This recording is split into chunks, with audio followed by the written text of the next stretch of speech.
Welcome to the Full Court Entertainment Podcast. I'm your host, Sheldon Moore. That's my guy, Charles Jackson. How you doing? Happy holidays, brother. How you feeling? I'm doing good, man. I'm doing good, man. Worried about my fantasy league, man. Getting this podcast started, man. Uploading videos.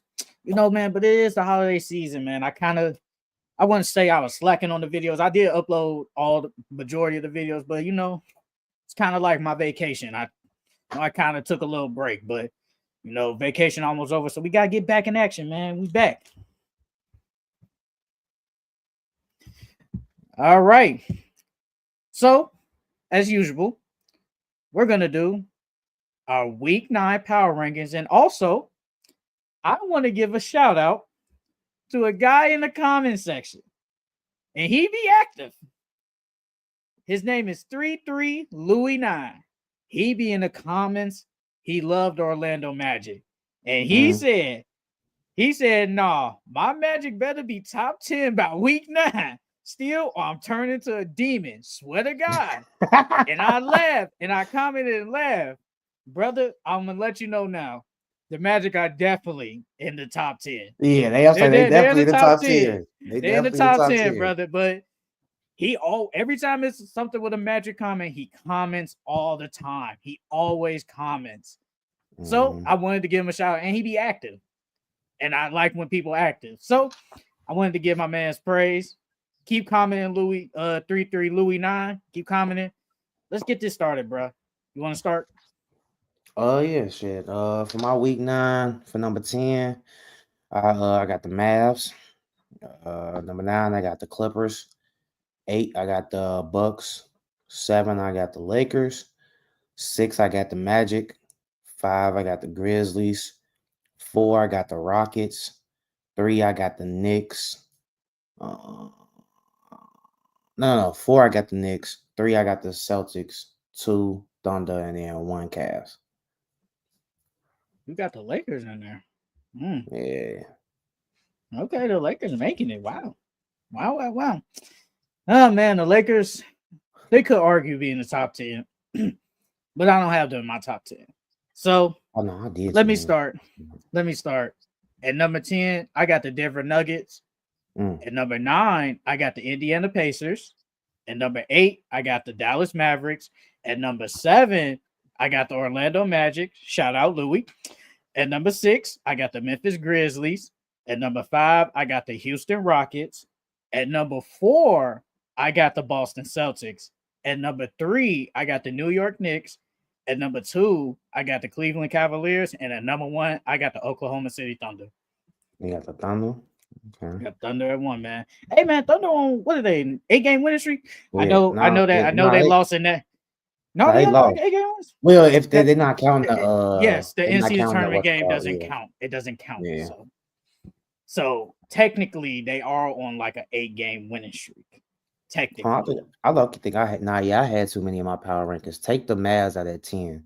So it'd be the Clippers at 10, Bucks at 9, Lakers at 8, Magic at 7, Grizzlies at 6, Rockets at 5, Knicks at 4, Celtics at 3, Thunder at 2, and Cavs at 1. Hey, but the Nuggets, they was my honorable mentions. Only reason I didn't put them in there, they lost to the Blazers, bro. And then they went into OT with the yeah. Pelicans. They went to OT with the Pelicans, and then they lost to the Suns. I'm like, I can't do it. I can't, especially since y'all lost to the Blazers. If they would have Well, they beat the just beat the Blazers, Suns. They just beat the yeah, they Suns got their lick back. before the Christmas. Yeah, they got their lick back, but still, like you lost to the Blazers and then went to OT with the Pelicans. I'm like, I can't put y'all in my top 10. I can't do that. Do you have the Bucks in there? I Yeah, didn't have the Bucks. I got the Okay. Bucks at 9. And the reason why I put them at 9, they on a little what 2-game win streak, 3-game win streak, something like that. Yeah, they beat the Um, Wizards and some other team. I can't and the think of the name. Bulls and the Okay, the Bulls. Bulls. It's the Bulls. It's the Bulls. But they lost to the Cavs, so they beat the Bulls and the Wizards, and they lost to the Cavs, but they've been playing real good lately. So I'm like, you know what? I'll put them in my top 10. They've been playing better than the Nuggets and the whatchamacallit and the Mavs. Hey, the Pacers deserve some love, man. They're on a Yeah, they do. 5-game winning streak. They do Tyree's been playing better, man. Pascal been playing. I mean, I think everybody has been playing a little bit better, better recently. and they not Like, even fully healthy. who else is injured?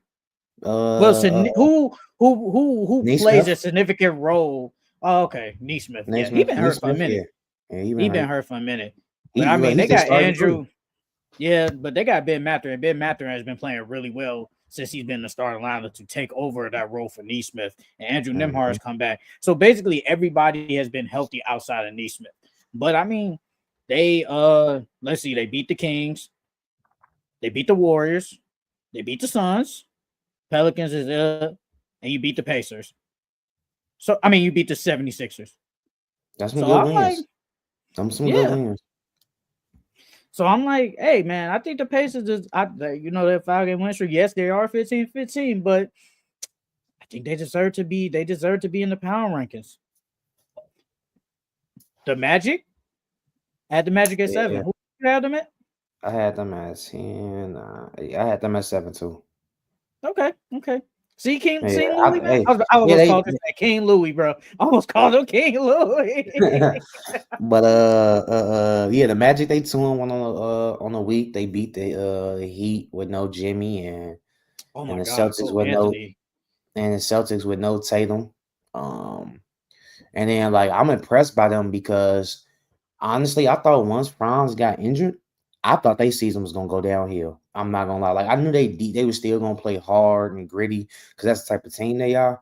But I did not Mhm. expect them to keep winning games like this, especially against the Heat. Even though we talk so much stuff about the Heat are still a okay team in the East. They still a playoff team in the East.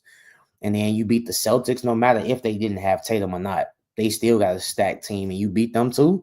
So I'm like, yeah, you have no choice but to put them in the power rankings. I mean, no Paulo, no Franz. I think Mo Wagner ain't played that game because he got injured the game before. Mm-hmm. He either got injured the game before or he got injured in that game. I think it was the game before. So your two best players and probably your 6 man candidate on your team is out for the year, and you find a way to win the game. Yep. Suggs was hurt a little bit too. His what And was it, then his ankle or something? I think so. And then they make that incredible comeback against the Heat. I think they held the Heat to like 10 points or something in the fourth quarter. You know, getting more into Cole Anthony a little bit, but hey, legacy game for Cole Anthony. It's a legacy game, man. Yeah, He willed that he team back off the bench. proven that he needs some tick. Like that's what one thing I didn't get this season why they have not been playing him. They've been playing Anthony Black more than him, and I'm guessing that's just because of his defense and I think he's like 6'6", 6'7", or something like that. So he big, tall, can play D and he can pass, but y'all need scoring. You gotta find a way to play Cole Anthony. I Especially with mean, Paulo and Franz gone now. who do you think is the better player though? Between them two, Yeah, Black Black and and Cole Anthony. Anthony. Yeah, who do you Honestly, think is I'll just say the better Cole player? Anthony. Mm. I'm gonna say Cole Anthony.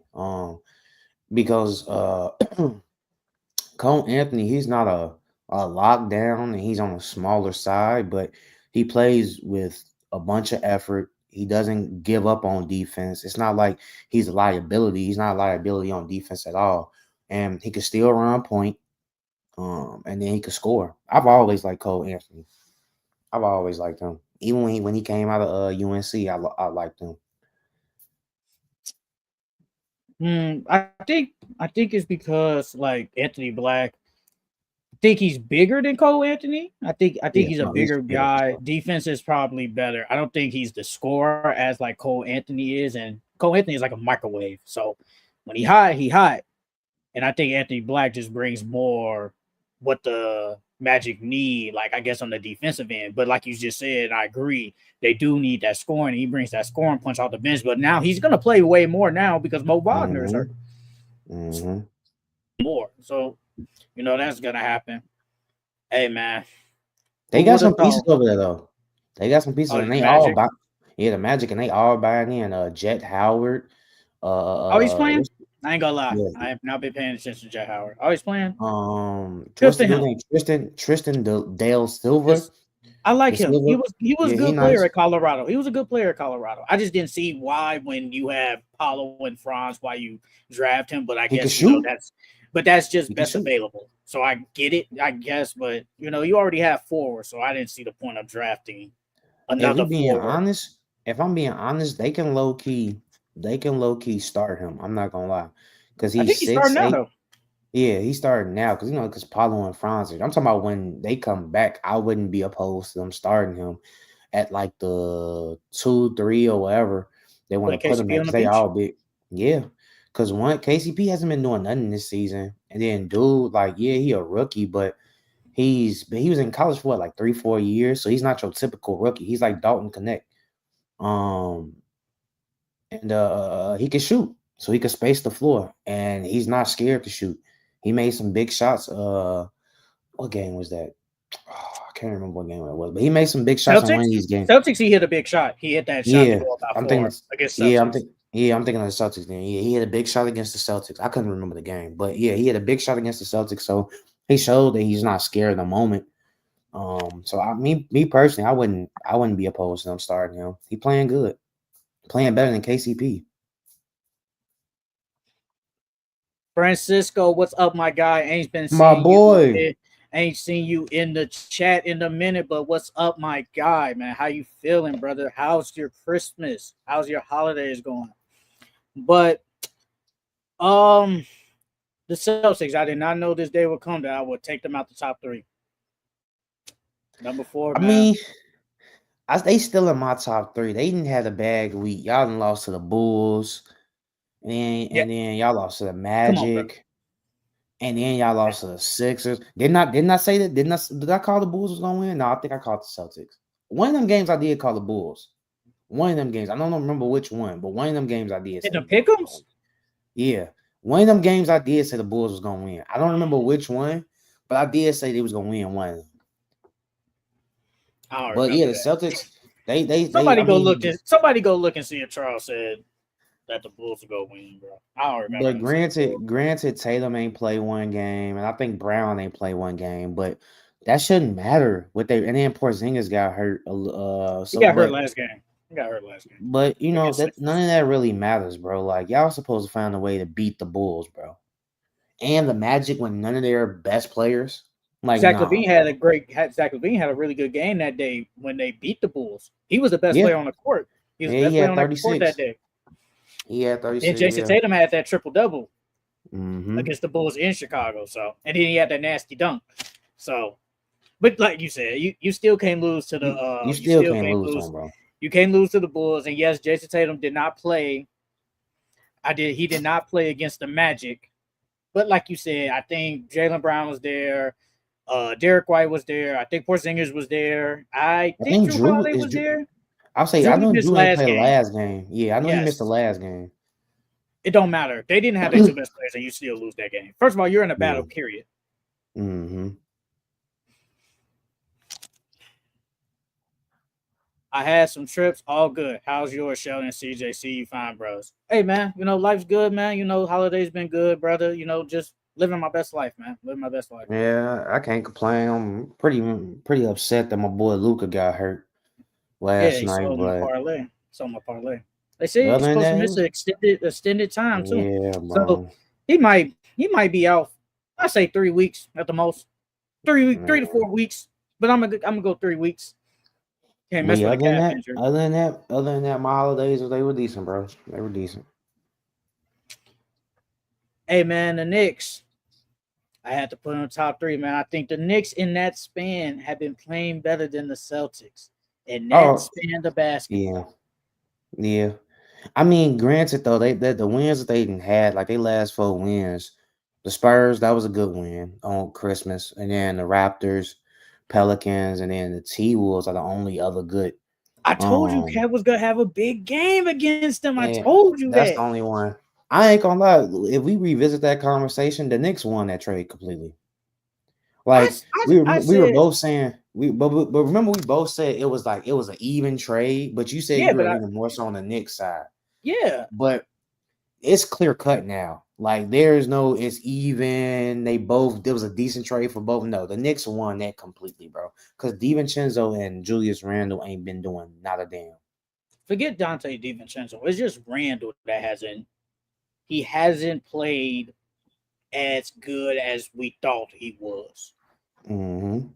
Quick question: is this Timberwolves year? Is this the throwaway year? Yes, this It's is a the throw. throwaway. I think this is a throwaway year.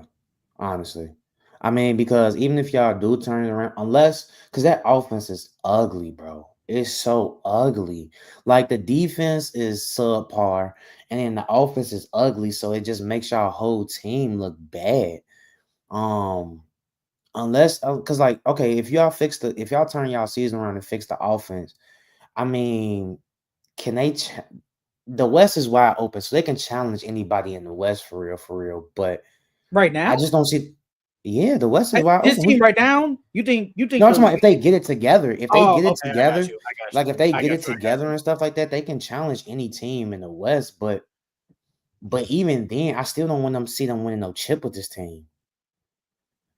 I still I don't see them got you. winning no chip. I got you.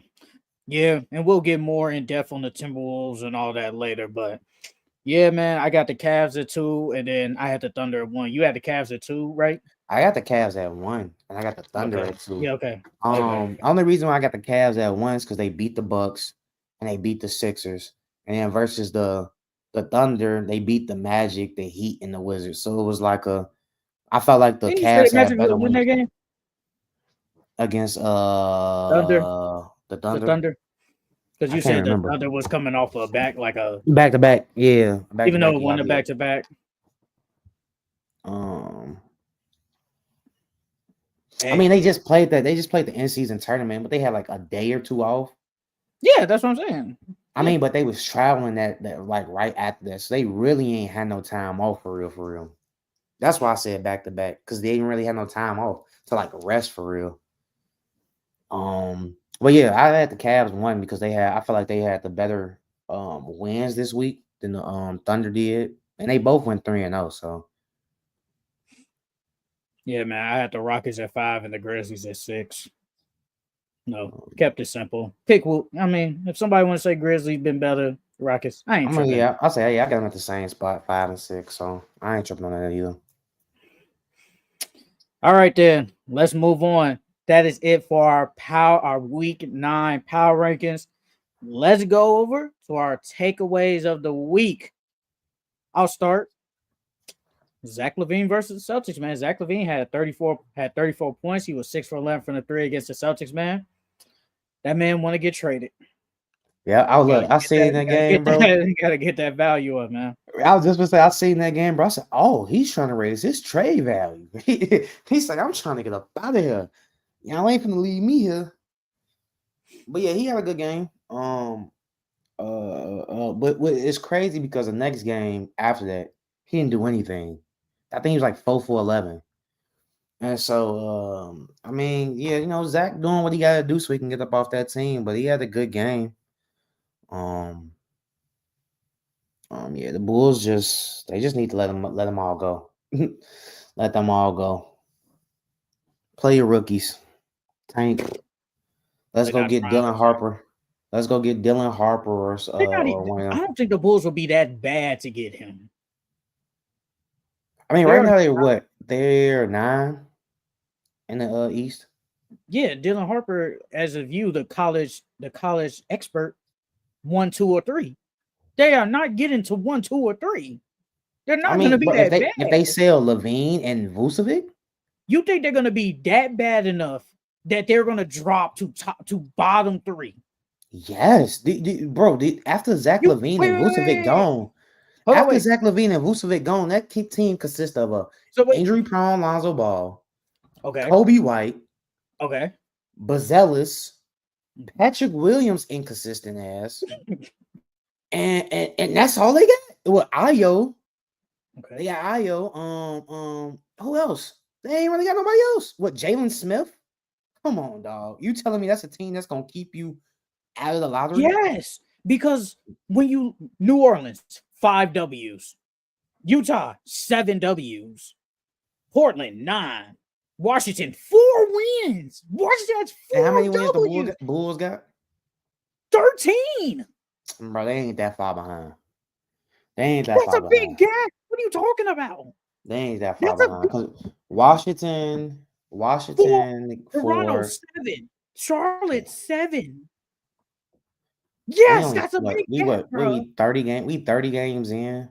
We're about We to hit the new still year, bro.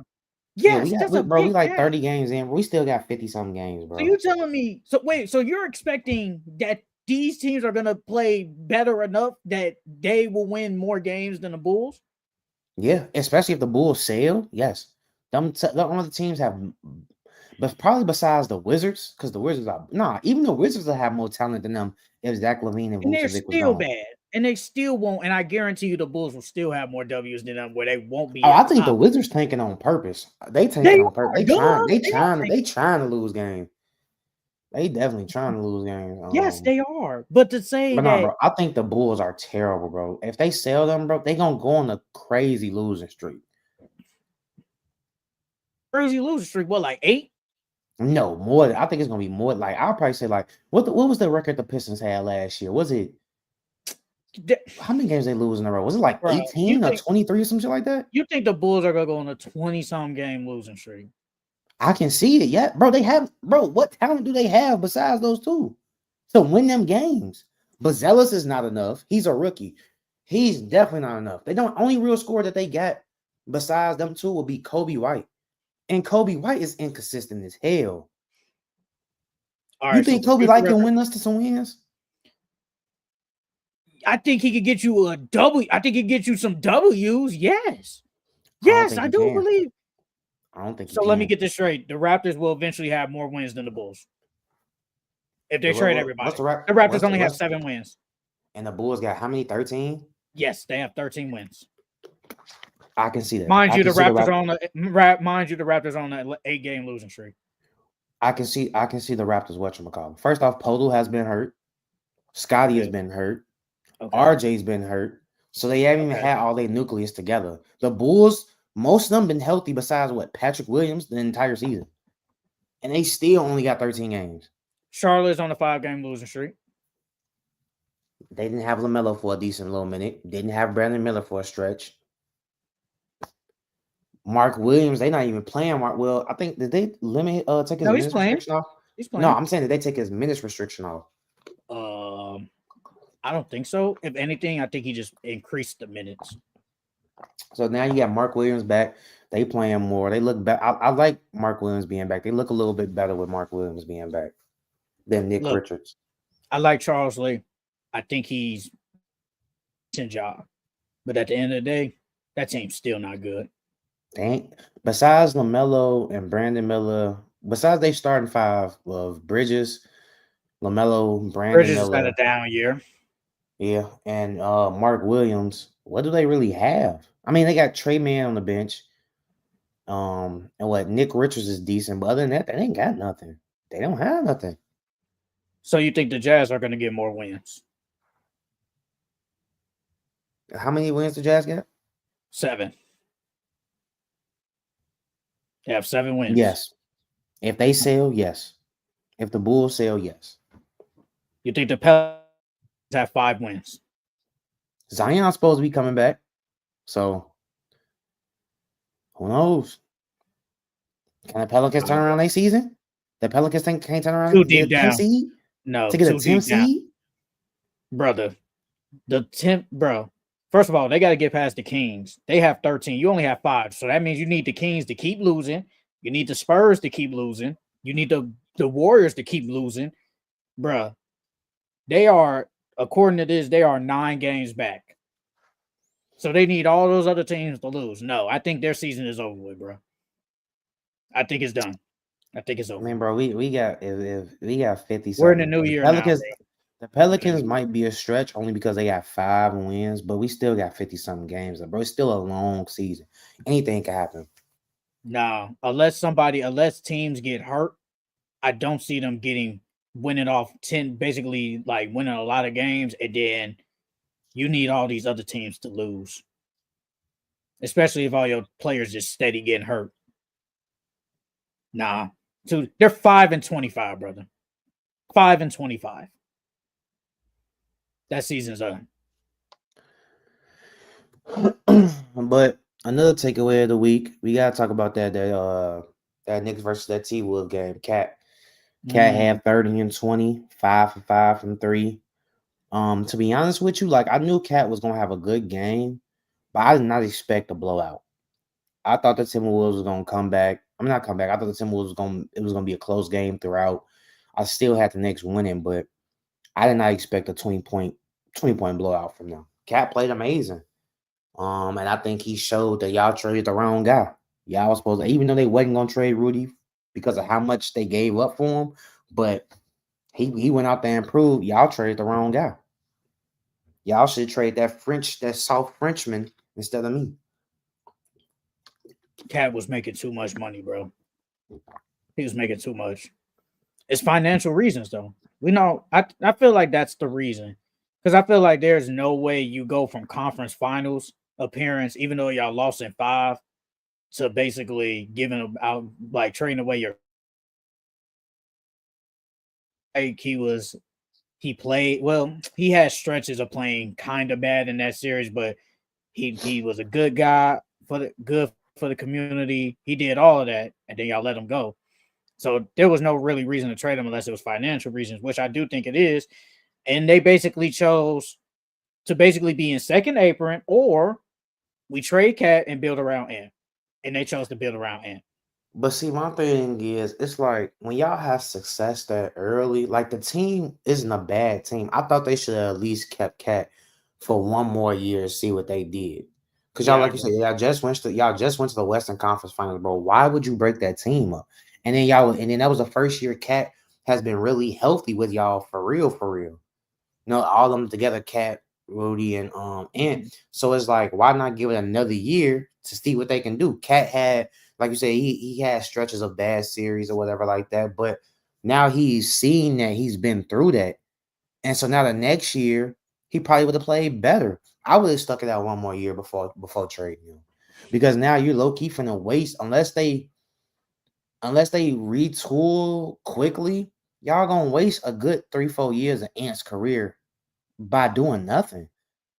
Before I say what I gotta say, Bulls are garbage. Levine and an abnormal Vucevic season is keeping them not that bad. Yes, Vucevic is having an abnormal season. And 28. I ain't gonna lie, I don't know what that means, but 28.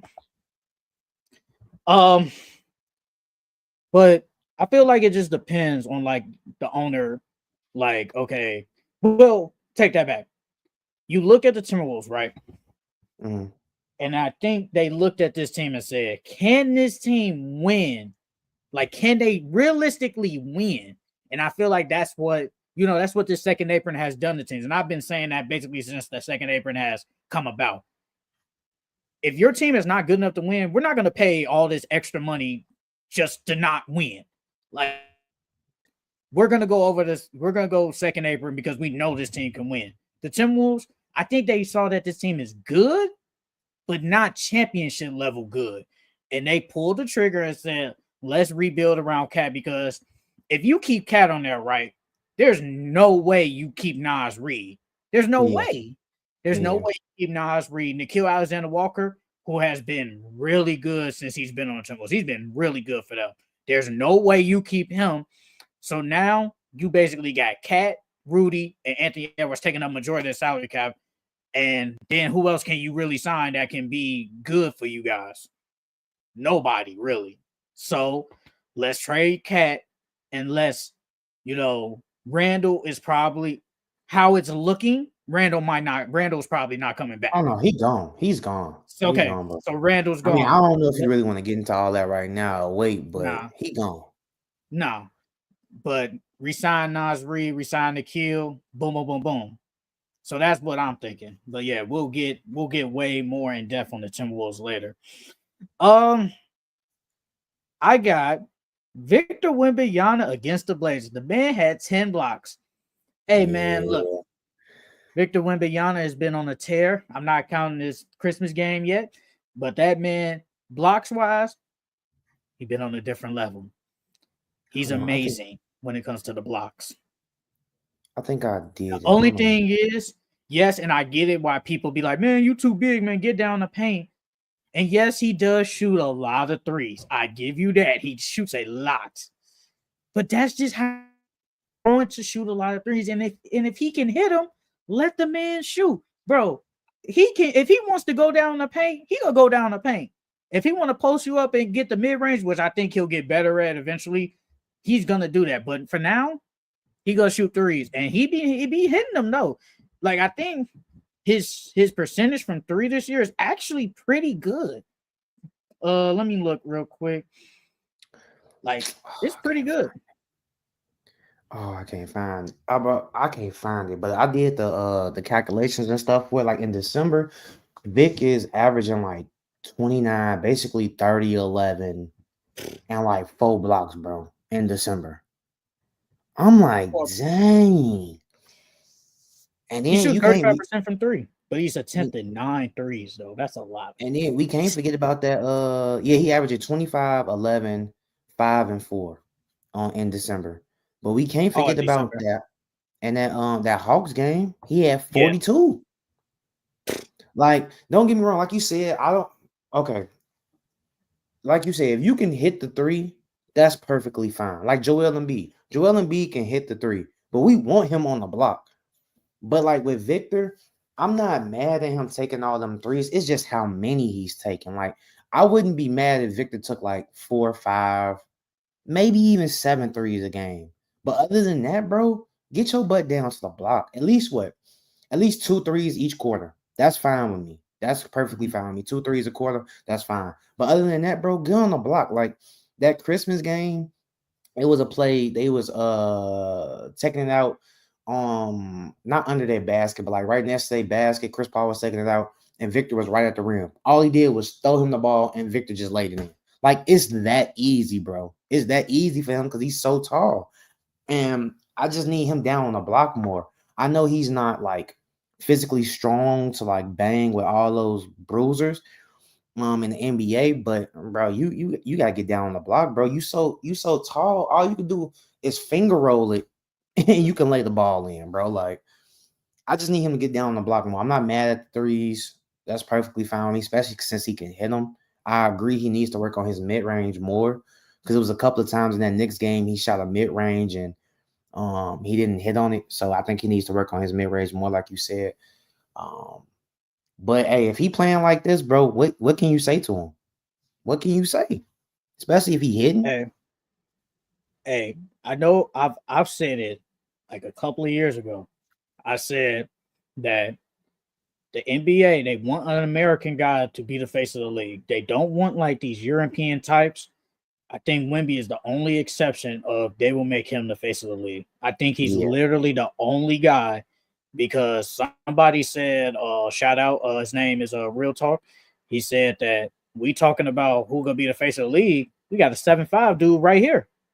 Mm-hmm.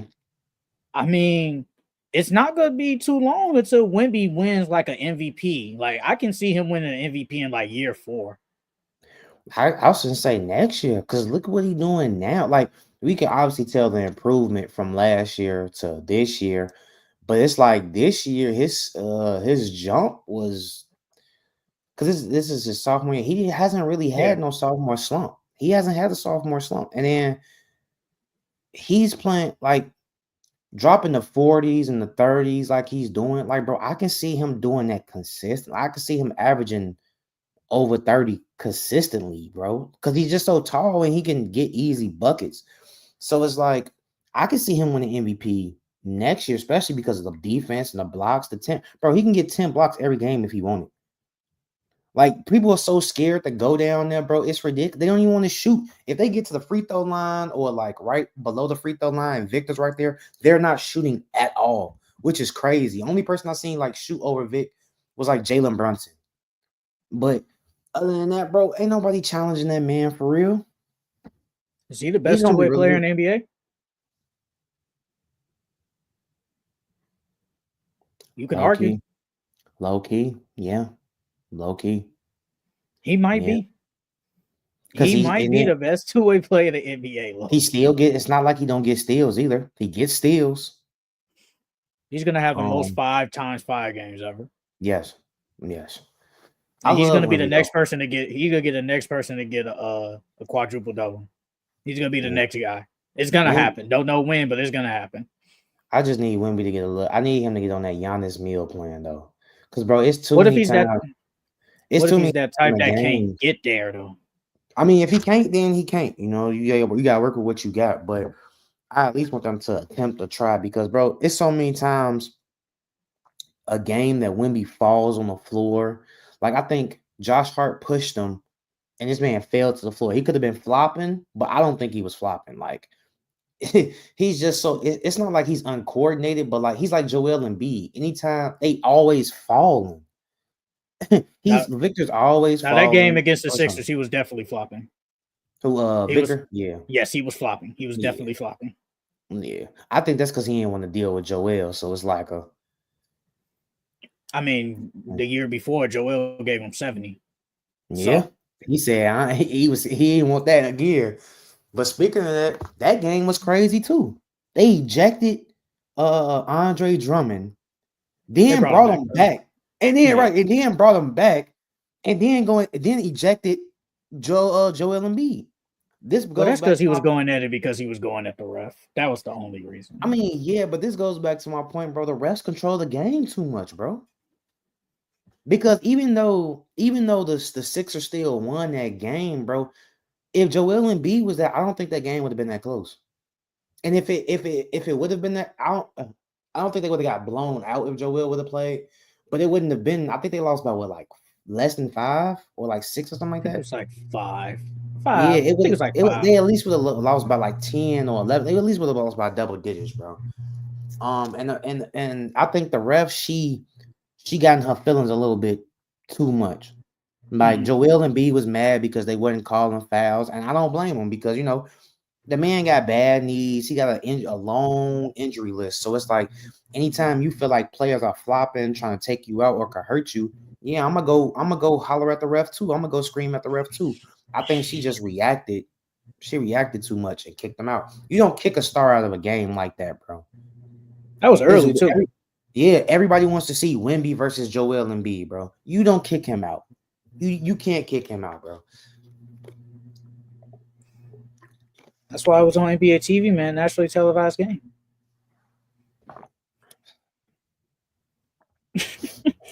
But no, though. We talked about it earlier. Cole Anthony, 35 points, 8 rebounds, and 9 assists. Hey, man. Cole Anthony legacy game, man, against the Heat. The Magic was down by like 20 some points.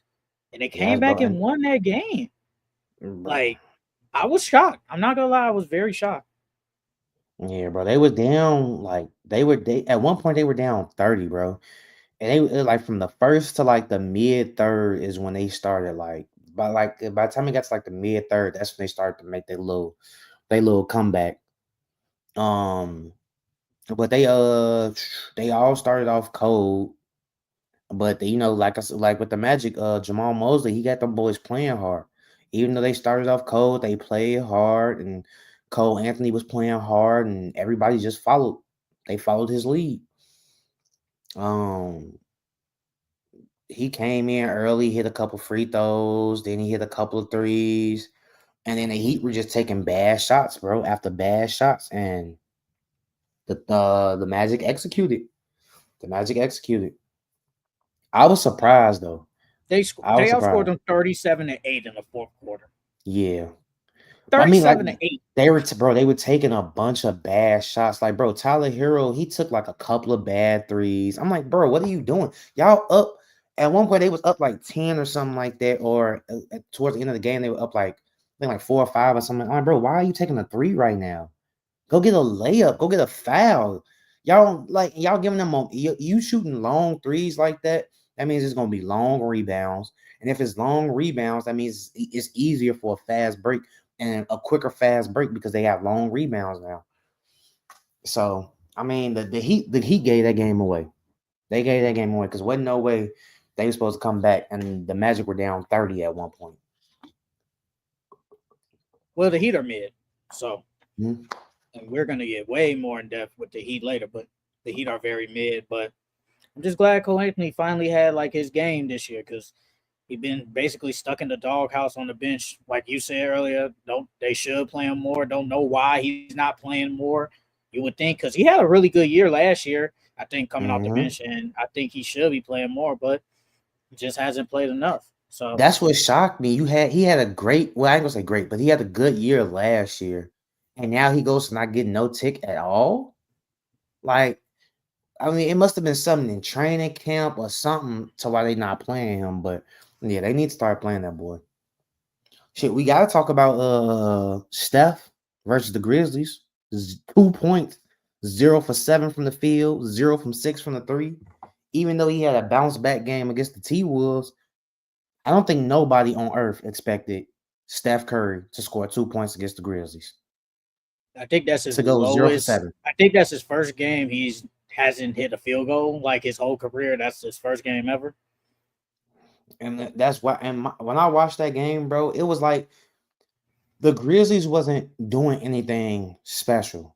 They were guarding Steph how every other team guards him. They face guard him. They try to double him as soon as he catch the ball. They try to make sure he sees a bunch of bodies whenever he drives. So it wasn't like they were doing um, anything too crazy. Curry was just missing shots. I mean, he took some bad shots too, but it's Steph Curry. Like anytime he shoot the ball, you think it's gonna go in. But Before he those, took some bad shots. before these couple of games, they was talking about a Steph Curry wash. I'm like, man, if y'all don't chill Nah, out. yeah, they chilling now. They just I mean they tripping now. Let's He talk not about watching. Cade. Cade had 28 and 13 assists against the Suns, man. Didn't you picked the Pistons, I think, against the Come Suns. on now, Detroit basketball, baby. And they beat the Lakers too. Detroit basketball, baby. Come on, man. I told Hey like, man. bro, I believe I've been in the Pistons are what, number 10, right? Yeah, they still at 10. I've been believing in the Pistons this entire off season and this Hmm. entire season. Even when they were losing games early, close games early, people in the comments didn't believe. You didn't believe. And now look at them. They went in close games. They still lost a couple of close games, but they starting to execute. They starting to win close games. They still losing to teams that they shouldn't lose to, but they're beating the teams that they're not supposed to beat, like the Suns, the Lakers. They stringing together wins. I think this year they're gonna make the playoffs, or if not the playoffs, they're at least gonna play for the play-in, and they're gonna build off of that. I love my Pistons, man. I gotta get me a K jersey. You love the Pistons more than the Mavericks? No, no. I'm just saying I gotta get me a K jersey. I'm just asking you, like, cause I mean, Mm-mm, hey, so like you mm-mm. sound like Detroit number one fan, low key. Nah, come on now. No. I just like No, Cade. I just like Cade, dog. chat, we're trolling. We're trolling. Okay, we're trolling, but not okay. K had a good game, and we talked about it last week. K, the All Star. I've been said. I think he has an argument of being an All Star. Honestly, like K been hooping. Um, let's talk about Tyrese Maxey, man. Tyrese Maxey has been the best 76er, man. I think he's been the most consistent. Against the Spurs, he had 32, 10, and 8. Yeah. And we talked about it, like, what about Tyrese Maxey in the All Star game? Hey, man, if he keep playing like this, and obviously he had a good game yesterday, but Tyrese Maxey making the case to make the All Star team again. Yeah. Yeah. He that boy hooping. Like I know earlier in the off season I was saying that Paul George might be their second, if not first option. Right now, like you called it, Paul George is low key their third option. He has not been playing good at Been all. ass. And It's been butt. some of that I think is being on a new team, trying to find your field and get accustomed and fit into that team. And then some of it is, coming back from the injuries. But regardless, you're supposed to be playing better than this. It's been enough time for you to gel. It's been enough time for you to get accustomed to the offense. And it's like he's just missing a bunch of shots, bro.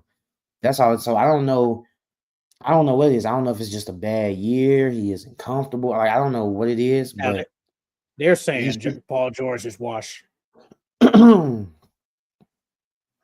Just the way he playing, they not And wrong so and far. The way he and playing.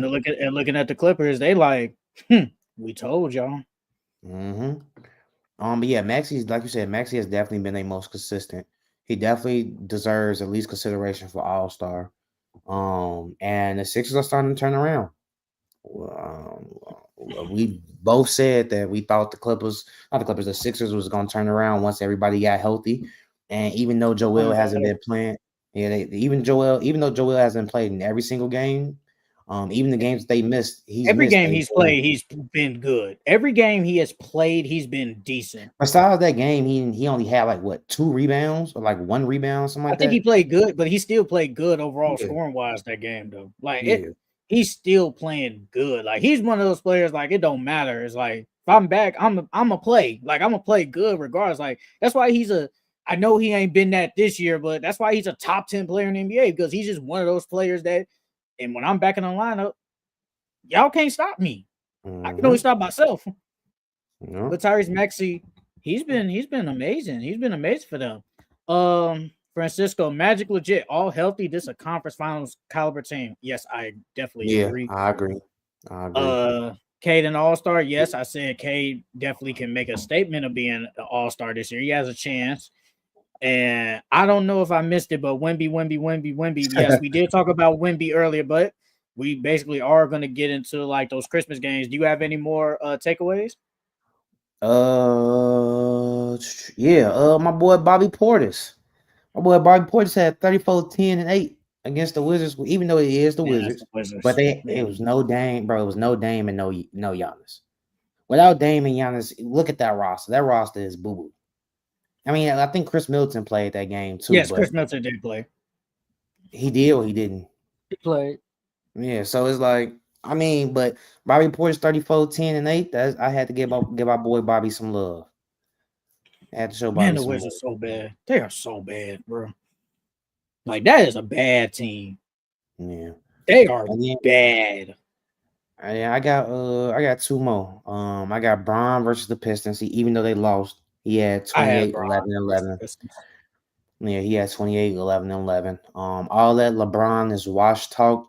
I don't want to hear that no more, bro. I think LeBron That needed man, that rest, man, no, yeah, he because he took definitely like a did. week off. Yeah, he Well, that definitely was did that. because they didn't make the in-season tournament. Then he missed the game. That gave him like a week, Yeah, so but he needed that week. Braun, all that Braun is wash talk. I think Braun could play at least 1 or 2 more years, bro. I'm I giving think it he one. got at least one. I think he got at least 1 or 2. I think he can play until Bryce gets in the league because that's only like 2 more. No, yes, this year, Bryce was next senior, year. Yeah, Bryce is a senior, so it's so this that's year, 3 years. next. So no, wait, Yeah, no, that'll be 2 years. 2. Yeah, just 2.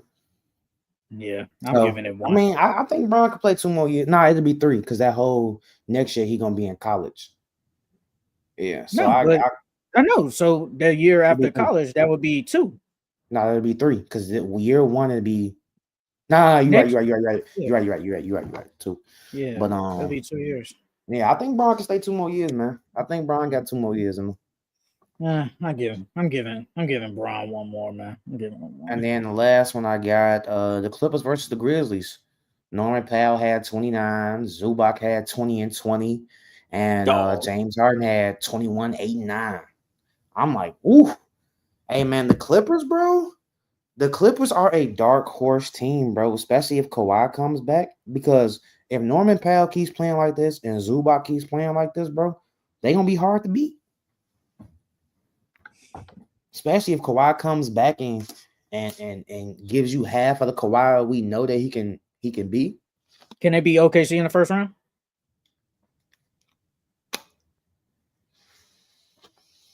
I don't think they beat them. I don't care. I don't care. I Kawhi think is it'll be there. close. I think it'll be close. I don't know because I can see it go anyway, bro. Because if Zubac is playing like 20 and 20, Zubac, how is Chet and Hardenstein gonna guard him? He gonna get them in foul trouble. And if you get them in Yeah, foul stopping trouble, Shea. huh? Who's stopping Shea? Please don't say Kawhi. Don't say it. Nobody, Please. nobody's stopping Shea. Nobody's stopping Shea. But if you get Hardenstein and Chet in foul trouble, their interior defense is gonna be suspect now. And then that allows James to to drive more. That allows Kawhi to drive more. And it gives Norman Powell more open threes if they're driving more. So What if I they get mean, Zubats in foul trouble? Then what they gonna do? he Because still Shea a got foul merchant. no. He is. He definitely is. I mean, that's why I said the series will be close. It'll be a good. It at least gonna go 6 for sure.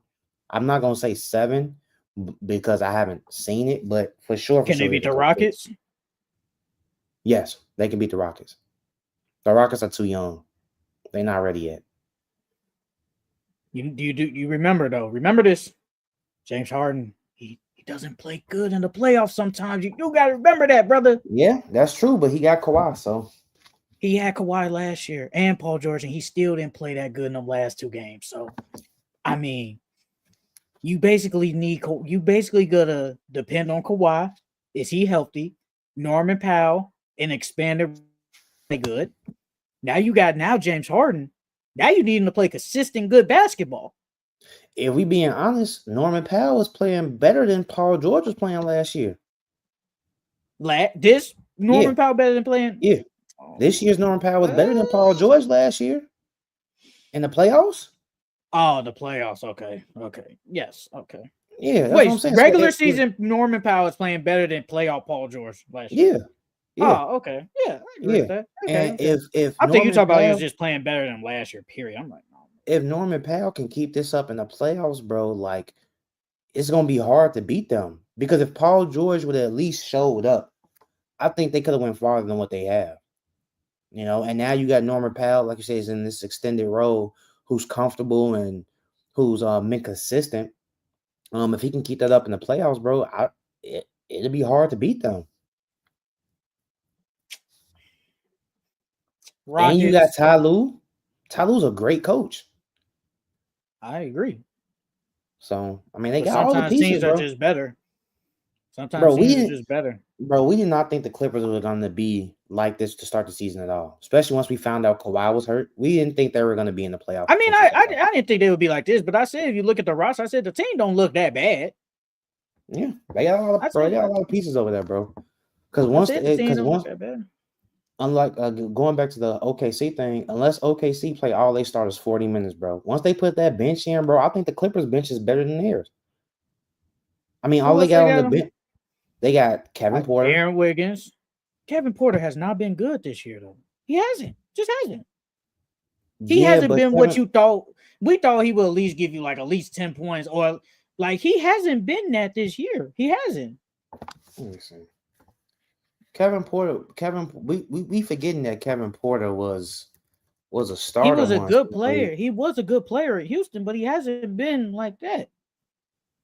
He's giving you 10 this points. season, this season he's giving you 10.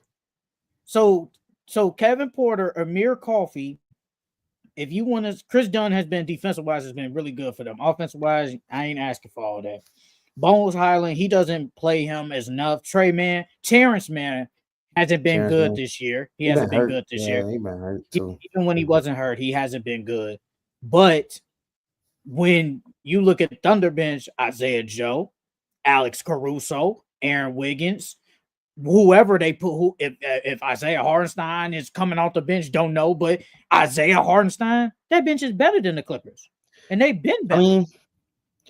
I mean, me personally, I feel like if those two benches were to match up, I think I would give the edge to the Clippers. Only because, like I said, I like Kevin Porter, bro. I think even though he's been inconsistent this year, but he can still go off and give you 30. Nobody on a bench can go out there and give you 30. So if Kevin Porter gets hot, it gets hot against that bench, Kevin Porter can take over a game if he wants, or a quarter if he wants. Nobody on the Thunder bench can really do that. I mean, granted, the Thunder, they play better as a team, because they all close and they all connected, they all together. But I still get best defenses. Got one. Yeah, They got the best defense in the NBA. I still like the Clippers bench better. I still like the Clippers bench a little bit better because nobody on that Thunder bench can really create a shot for their own. So yeah, Wiggins, Joe, Casey Wallace, Kendrick Williams, Caruso. and Isaiah Hartenstein. Like it's just that bench is low key better. Yeah, It's been but the better and Clippers, it is better. the Clippers are definitely a dark horse team, though. How far they go just depends on Kawhi's health, but they're definitely a dark horse team. All right. That is it for our takeaways of the week. Power All Star. You know what? I ain't mad at it. I think he won't get it. I think he'll get votes though, but he won't be All Star. But I think he gets Yeah, votes. yeah. I ain't. He's definitely playing like an All Star this year. I ain't mad. If D'Lo can make the All Star game 1 year, Norman Powell can too. Norman Powell has been good this year. D'Lo was the guy, so he was the guy. So all right, let's get into these Christmas games, man. Let's start with the first game of the day, and also before, real quick, look, I know the NFL ratings might have probably will be better than the NBA, but dominated yesterday over the NFL. And I watched all those games. I watched NFL Yeah, I and did NBA too. games, but the NBA dominated yesterday on Christmas. This was probably one of the best Christmas days in a really long time that they had. Usually it's some games that be blowouts and that's it. Every game was close. Every Yeah, game was close. So yeah. the NBA, y'all did a good job, and I can honestly say they beat out the NFL, even though Hey, you Beyonce heard what performed. Bron said? You heard what Bron said about it? I He said seen he liked like the. He said he loves the NFL, but the NBA this is our day. yeah. That's Okay, yeah, because I didn't see the whole thing. and the NFL No, does not care. no, they They could don't, care because less. it like we got to see the viewership, but I'm pretty sure the NFL still have more viewership than the NBA. But as far as like game wise, the NBA definitely had the better day. They definitely had the better And day. the NFL are going to probably continue putting games on Christmas. They know exactly what they're Hmm. doing. They know what they're doing. And what's crazy is everybody thought these games were going to be, but like Gilbert said that these weren't no good games. I, A lot of I people in the don't media said it wasn't a good games, but these were great games. These I were great don't games. when they say stuff like that, I don't be listening to them because sometimes I think y'all don't really watch like the games. Y'all only pay attention to the stars. Y'all don't Hmm. really watch like to say that like the Timberwolves and the Mavericks, like you know why they put that game on there. It was a Western Conference Finals rematch. And y'all always hyping up Anthony Edwards. Y'all always hyping up Luka and Kyrie. But to say that's not a good game, I thought that was a good game. Before the game started, I was like, this is a decent game. LeBron and Steph, yeah, like, yeah, you milking it, but LeBron and Steph have had good games, and it's like, Yeah, it that's was what we another want to good see. game last night. Celtics and the Sixers, everybody talking about the Sixers button all that, but the Sixers, we know why And they then that's a did it, Paul. rivalry game. That's a rivalry game too. So Paul George, Joel and Tyrese Maxey versus Jason Tatum, Jalen Brown on Christmas NBA champions. You know why they put that on there. And mhm. the same with Suns and the Nuggets. Suns. Booker, Katie and Bill versus Joker and Murray. Those were good games. Yeah. It's just people just I just think sometimes some of these people, like these NBA people on podcasts, they just don't watch. Like they really don't. That's why I pay attention, but sometimes I'll be like, bro, y'all just be saying anything. But Uh let's start with that Knicks and Spurs game. Lamar Lewis, yo, what's up, Lamar? What's up? That's my brother. What's up? What's up, brother? But now though, Knicks and Spurs, man, the Spurs come into this game, man. Wemby had a legacy game. I honestly said that. Yes, I say this is No. a Yes. legacy game. Yes. Wemby was unstoppable. He was Hmm. unstoppable. He had 42 points, 18 rebounds, 4 assists, 4 blocks.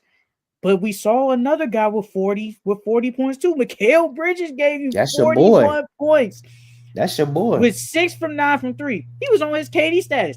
Bro, he couldn't be stopped. He was unstoppable from the mid range.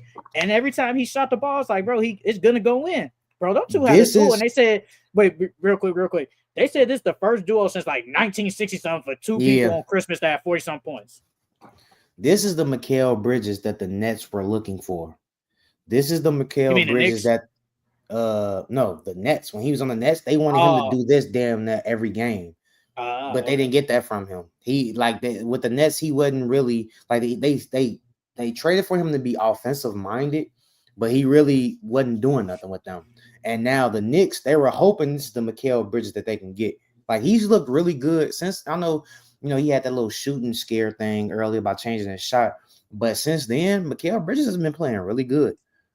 He's been playing really good. And like you said, this was a statement game. This was a legacy game for Wemby. They always talk about players like, what was that one game you could think about with some that all the greatest players have that one game. Like Bron, when he was with the Heat, and he was in that playoff series and he snapped. Or D Wade hitting a game winner off one leg. There's multiple games you can go from Michael Jordan, the game 6 shot. Like this is one of those games for Wemby. 42 and 18 at the Garden too. Whew. The Knicks almost lost this game, and that's because Cat he has to be better as not fouling, especially when you really don't have a big really behind you. Like, yeah, Precious Chu is your backup big, but he can only do so much. And I think he played decent in his minutes. I think he played good enough in his minutes. But when it comes to size, like, you're the only big guy on the team. You are the biggest guy on the team. And if you keep fouling, but he's always been bad at like just not fouling, like just fouling. He's been bad at that. He needs to stop that. He's been good so far this year, though. This year he's been fouling? better. Yeah, he's been better this year. That's why there's so many points in the paint. Because he not trying to get in foul trouble. Because in Minnesota, he was in foul trouble damn near every game. Damn near the same now. Hold on, let me look. Let me see how many fouls. He averaging 3.6. It's really the same as last year. Fouls per game. What did he average last year? 3.3. This is 3.6. So about the same. Yeah, but I agree though. Cat definitely needs to stop fouling because that's the reason why they almost lost that game. And Jalen Brunson didn't have a good game himself. If Mikal Bridges doesn't have his own legacy game, they lose. Bro, I think that's because Mikal was hot. Like they was force feeding that man the ball. They was force feeding him the ball. That's why I think Brunson ain't really because he tried to take over towards the middle of the third and the end, but Mikal was so hot. You gotta keep giving him the ball. But it was great to see. They was hitting big shot after big shot after big shot, bro. I was like, oh, this is an amazing first Christmas game. Because that first Christmas game usually don't be that good. You gotta wait towards the end of the night for the games to get good. But this was a great first game. And it was back and forth the entire game. Hey, I saw Wemby jump high as hell, grab that ball with one hand over Cat, and dunked it. I said, bro, what can you do? What can you do? Don't get it twisted though. Cat had a good dunk on him too though. Cat came down. He bumped him and he We can easily say Wemby outplayed Cat though. Hey, look, I was driving to the city watching that game, and he dunked the ball. They call him Bodega Cat now, right? Yeah. Bro, my girl was in the car. She Bodega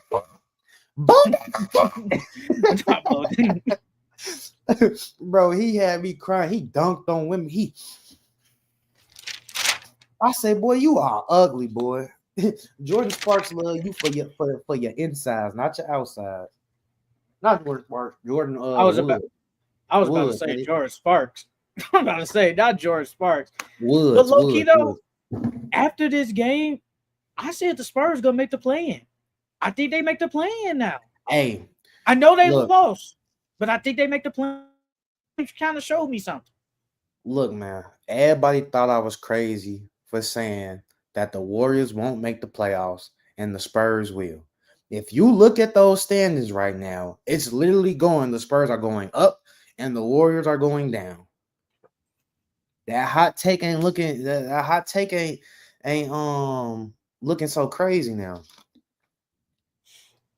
But no, though, give credit to the Spurs for fighting, man. Wemby legacy game in the Garden too on Christmas. Hey, somebody said they're gonna put Wemby on Christmas every year from now on. Low key, they probably will. They're gonna do it like they did LeBron. I think LeBron has played every Christmas game besides his rookie year or maybe his second year. But other than that, he's played damn near every. He has the most wins on. He has the most wins on Christmas. I think either this year was his 8th, 13th. No, I think it was his 11th win or 12th win, something like that. Don't Mm. know, but it's Yeah, they something gonna like do that. Wemby like Braun. They gonna put him on every Christmas, like you said. Shout out to Wemby though, man. Wemby had a good game. I just think the Spurs just played really good, but the Knicks, that bench still like kind of like that's still the problem I have is just their bench. And if Cat just stays out of foul trouble, I think they'll be really good. But then Mikal Bridges, he ain't gonna drop 41 every night. But if he plays like how he's been playing the last like couple of weeks, really, the Knicks are a scary team, and the Knicks are really good. They Hey, are really good.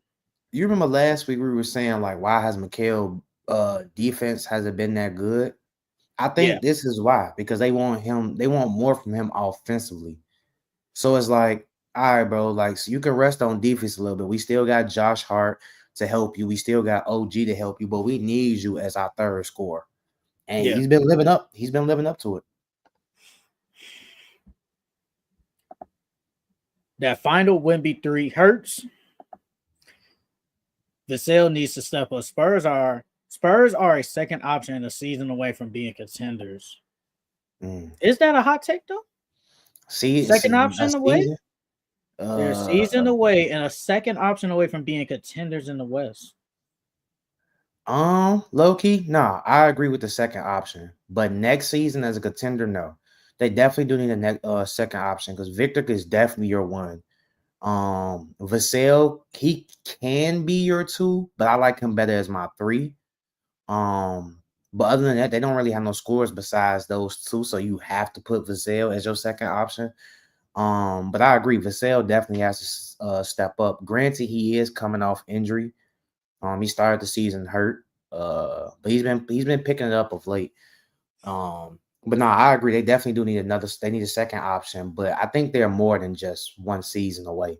They probably about 2, maybe 3 seasons away. Shout out to the four people in the stream. Timberwolves and the Mavericks. This your team, so you can start. Yeah, I'm not even gonna lie to you, bro. I low key turned the game off and had to turn it back on.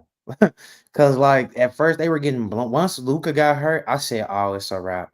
And then they were getting blown out at one point. I said, "Oh my god, let me just turn this off." And then I turned it back on. I seen Kyrie going crazy.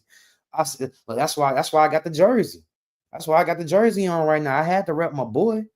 He had 39 points. He kept them alive that entire game, bro. Entire game. Everybody else was cold, and he was the only one keeping them afloat. Um, and that's the only thing that I have a problem with the Mavs. Besides Luka and Kyrie, who's gonna consistently be there for you? It was supposed to be Clay, but Clay didn't have a good game. Then you got Spencer Dinwiddie, he's streaky. He's so butt. Who else they got? Then you got PJ Washington, he's He's so streaky. streaky. Yeah, he's streaky. So that's the only thing that I have. And now that Luka's gone, you're literally gonna have to rely on Kyrie to give you 40 every night to probably stay in these games. And that's not gonna be sustainable. I'm not saying Kyrie can't go out there and give you 30 every night, but getting you 30 every night and then getting the W, I don't think that's gonna happen. Um, I'm surprised though, Gafford only played like 14 minutes. That surprised me. Him and Lively usually, I know they said they wanted to get Lively out there more, but I'm surprised he's only playing like less than 15 minutes a game. Well, Lively kind of brings you more. I think he's a better. I think he might be a better defender. I think he's more athletic than Gaffer. I think his offense might be better, Loki, even Mm. though offensive game really isn't like, oh, it's mind blowing. But I think he just brings. I think he's more of a lob threat than Gaffer, and I think that's what Jason Kidd likes more about Daniel Gafford. Do they So, flip him? no, not yet. No, mm-mm. I'm talking about Gafford. Until I'm talking about Gafford. no, I know. Only for the right player. Only for the Because right they player. need some more bench. They need some more bench, bro. Because like you still got because I feel like the Mavericks they like to run small, bro. So you still got Kleber who you could put at your 5 if you want to. If you want a small ball lineup. But they need some more scoring. They need some more scoring. So I would say if they could flip Gafford for like another decent bench player, that wouldn't be bad for them. Oh man. Um, Kyrie is a dog.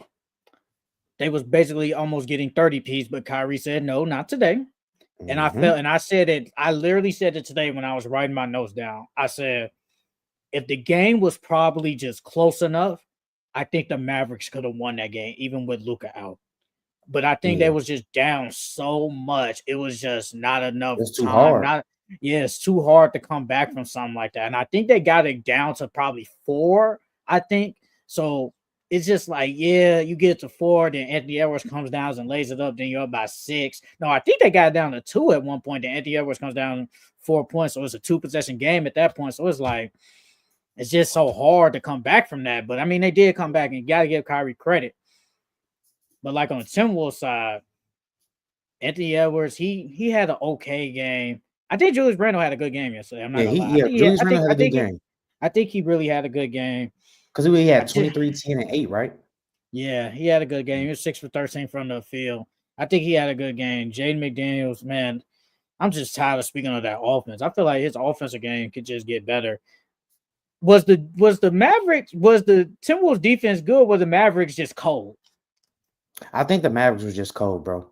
Because I think that too. I think that I too. I rewatched the game and they was just missing a bunch of shots. And it's sad, honestly, on the Timberwolves perspective, because it's like a bro. First off, y'all were almost 30 piecing them. Y'all let them come back with no Luca, and everybody else on their team was cold. So all you had to really do was stop Kyrie. That's all you had to do. And they couldn't even do that. Granted, they still pulled out the win, but it's sad because y'all made that game closer than what it had to be. Once Luca got out, y'all was supposed to at least dub them. They weren't even supposed to come back. And the fact that y'all let them come back, that's concerning. I don't know if Julius is the cancer or like because I've been seeing a lot of posts and a lot of casual fake real NBA fans talking about how and other analysts say the defense he doesn't try on defense. It looks like he's not trying. It looked like he's just out there going through the motions. And so I don't know if it's Julius Randle that's a cancer or like you said, or if it's just a throwaway season. This might be the throwaway. Um, but no, it was a good game because I think like you said, Luca gets hurt. You see they getting dubbed. It's like, oh, let's go to the football game, fellas. Let's go to the football Yep. game. Then you see That's exactly what I did. Exactly what I did. Then you see, oh, the Mavericks are actually, and it's close, bro. They outscored them 31-15 in the fourth. But I mean, the Timberwolves, they held it on. They held it on. But the thing is, you only scored 105 points. Mm-hmm. And I think the league average is like 113. So it's like, it's really concerning that the defense isn't as good as it once was. And the offense is just, it's not even better.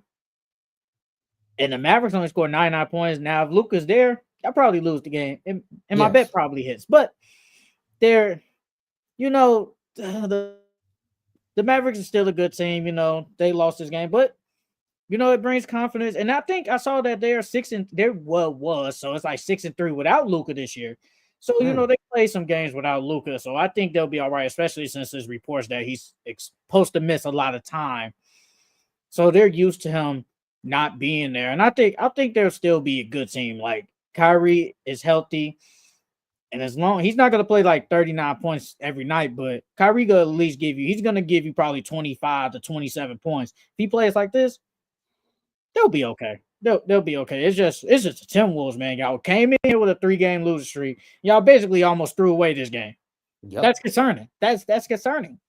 Yep. Y'all supposed to be better than this, and to see that y'all not is just like, come on, y'all. Y'all could do better, but the Timberwolves are not. I think they are.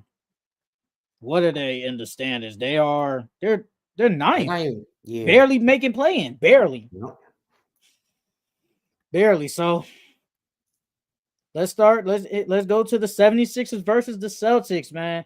A lot of people said this was like a weak game because the Sixers haven't been good this year. But Joel Embiid had a really good game. He had 27 points, 9 boards. But the hero was probably Caleb Martin. He had 23 points and he was 7 Yeah, from 9 from the three-pointer. They say he is the Boston Celtics killer. And Tyrese yeah, Maxey bro. was the best guy on the floor yesterday. He had 33 points, 4 rebounds, and 12 assists. What's this? Yeah, yeah, bro. Caleb Martin low key saved them. What Caleb Martin did what Paul George is supposed to be doing. Did When Caleb Martin is playing better than one of your stars or all stars, that's a problem, bro. That's a problem. But credit to Philly, they pulled off this game. Maxi, Maxi and Philly started off hot, bro. they They did. started off hot.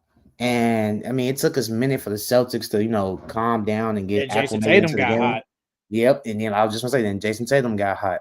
Um, but the Philly they offense since them three been playing more and more, Maxi, PG, and B, they offense don't look bad, bro. They offense don't look bad at all. I like the way they swing the ball, they move. They have a mixture of like one-on-one with ball movement. So when Joel is on the block doing his one-on-one thing, you still got people cutting and you still got people setting screens and stuff like that. So I like what Nick Nurse is doing with that. Um, I like their offense. But the Celtics, they miss Drew Holiday here. If Drew Holiday would have played, Maxi wouldn't have went off for 33. I'm not saying Maxi wouldn't have had a good game or a solid game, but he wouldn't have went off. He was doing wherever he wanted out there. They literally had nobody out there to stop him. Derek White couldn't do nothing with him. Jaylen Brown couldn't do nothing with him. Nobody on that team could do nothing with him. And it was some big shots. It was some big shots. The Celtics made some. Jaylen Brown made a big shot at the end to put them. I think they was down like one. Um, and the Sixers almost gave that game away. They had costly Oh turnovers my at the god. end. That I'm like, Joel bro, Embiid why, turnover at the end was crazy, bro. why would they give He Joel tried to Embiid the spin ball? under. He tried to spin and tried to turn around and then turn the ball. I'm like, what are we doing? Like, what are we Like, doing, bro, bro? we know you got handles a little bit, bro, but to bring the ball up, are you crazy? Get your big, get your big butt down the court. Let Maxi or PG or somebody else come get this ball. But it was a good game, though. It was a good game. It was a really It was a good good game. game. Yeah, I think me personally, that Knicks game was my favorite game of the day. That was my favorite game. This Might was have a been that close second Lakers. though. Might have been that Lakers and Warriors game. Hey, the boy Steph. Had a good game, but um, I don't like when Nick Nurse plays them 3 guard lineups. It looks so bad What when he plays him, Tyrese Maxey. Maxey, Kyle Lowry, and Reggie Jackson. He definitely threw that lineup out there. Why are you playing 3 guards that's basically 6 foot? I don't Especially get that. against the Celtics. Who have big and lengthy guys. I don't know Yeah. why he's doing that. But I'll say this. Jason Tatum, he tried to wheel that team back in. Porzingis, he basically doesn't come back in the game. He hurt his ankle. Jaylen Yeah. Brown really didn't have a good game. I think Derek White had a really good game. And the thing is, they out rebounded them too, 51 to like 39. So they actually kind of killed them on the rebounds, and you still lose the game. I just felt like the Sixers but they were low key in control all the way up until probably Yeah. like The sometime in the last like third 2-3 quarter. minutes. It was I feel sometime like in the the third quarter last because 2 that's minutes. when they came back, and then in the last like you said 2 minutes of the game, like that's when they started to do a lot of dumb stuff. And Joel Embiid said this win showed like what the ceiling of the Sixers can be. I actually kind of agree with him because I I do too. healthy. The Sixers team, I think this is what we predicted. I know Paul George ain't played good this game, but besides that, when they are healthy and when they play good enough, and when Joel Embiid is healthy, Tyrese Maxey is on, they are one of the best teams in the East. Maybe you could say one of the best teams in the league when they reach their full ceiling. Yep. No, I definitely agree with him. That win definitely showed them it was a confidence booster because you just beat the reigning champs, and then Joel Embiid is always losing to the Celtics. So it's like that was a good win for him. And I think that low key showed. Well, granted, Drew Holiday wasn't playing and Porzingis wasn't playing, but I feel like this win definitely gives them confidence for the next time that they play them. Oh, we can be with y'all. We could be one of the top teams in the league. We could be a number 1, number 2 seed in the East if we all play together and clicking at the right times. But I agree with him. Like I said, granted, Drew Holiday and Porzingis wasn't in the game, but that was a good statement win for them. That was a good They win kind of for got them. an easy schedule all the way up to mid January. They play the Jazz, and I think majorities ain't back to backs either. So they play the Jazz. That's a W. Yeah. The Blazers. That's a W. The Kings. Well, how the Kings are playing, I'm gonna say that's a W. The Warriors. Warriors. They going downhill. I might say that's a W. The Nets. That's a W. And then after that, that's when it starts to get a little shaky. But they can rattle some wins and really get back into getting this Now just back into imagine if all playing. of them was healthy to begin the season with. They'd be a top 3 team in the East right now. Yeah, if all of them was healthy, yeah, they'd definitely be top four.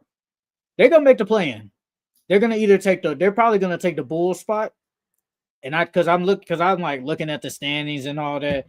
I feel like with the Sixers, they're literally behind the Pistons. They're literally a game out. Literally, they're a game behind the Pistons and the Bulls. So same thing.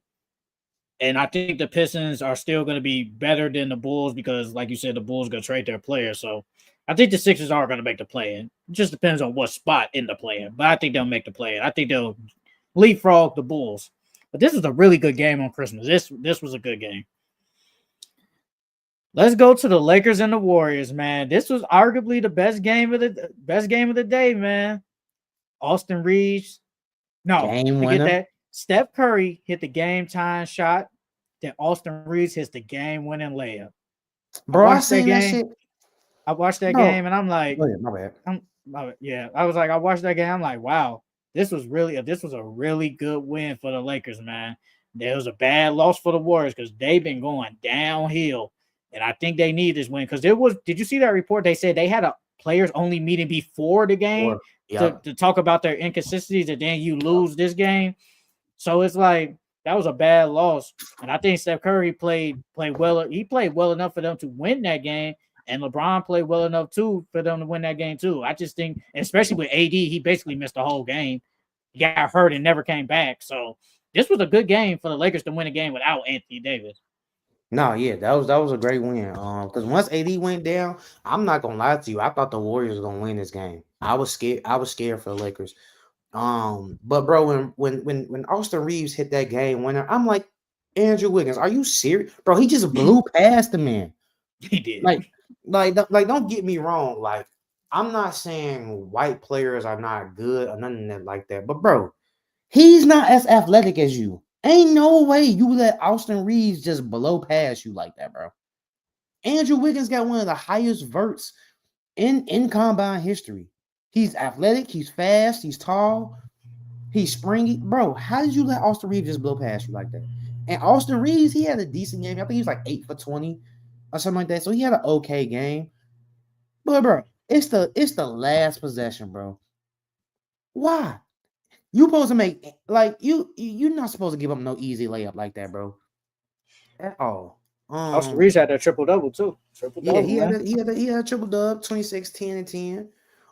But what I think it really was, it was Rui, Chris Max Maxey, Christie. And I see it and why Dalton Connect. JJ Redick wasn't playing him more. And he's playing him more now. Thank God. And he's playing really good. And Dalton Connect, bro. Dalton Connect, Rui, and Maxi are the reason. I mean, of course, Brown and Reeves too, but those were the key pieces of why they won. If Rui, Maxi, and Dalton Connect didn't do what they did, the Warriors, I mean not the Warriors, the Lakers wouldn't have won that game, bro. And you know who also played decent for them? Koloko. Koloko came in and gave them some decent minutes. He played some good defense. He got some good rebounds. Um, to be honest with you, I know the Lakers said they in search for a center, but I would low key try Koloko out. I would keep him and I would try him out. Because he didn't play bad at all. I'm What, now start him? granted, You want him to no, start? no. I'm just saying give him more minutes. Oh, That's what I'm okay. saying. Um, I'd rather have granted, one of granted, those. it's the Warriors, and the Warriors don't really have no bigs, so it's like okay, but he played good in the minutes that he got on the floor. Uh, on the Warrior side though, Kaminga has to step it up. He was a With no minus AD, 17 on the court. A yeah, minus bro. With 17. no AD, bro, you're supposed to be attacking the rim every single time. You should have had more than 14 points in this game, bro. But Steve Kerr be so inconsistent with his minutes, though.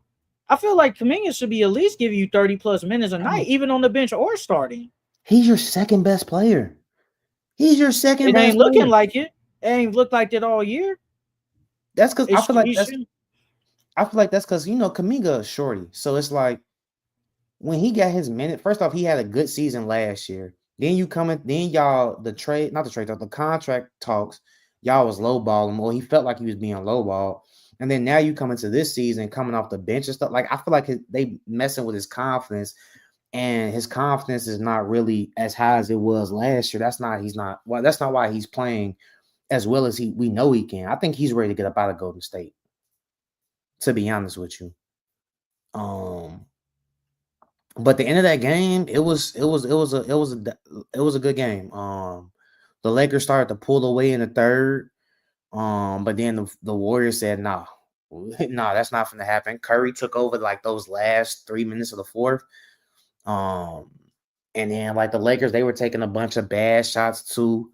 And that's what caused the Warriors to get back in that game, bro. When Steph hit that three over Bron, I said they might win.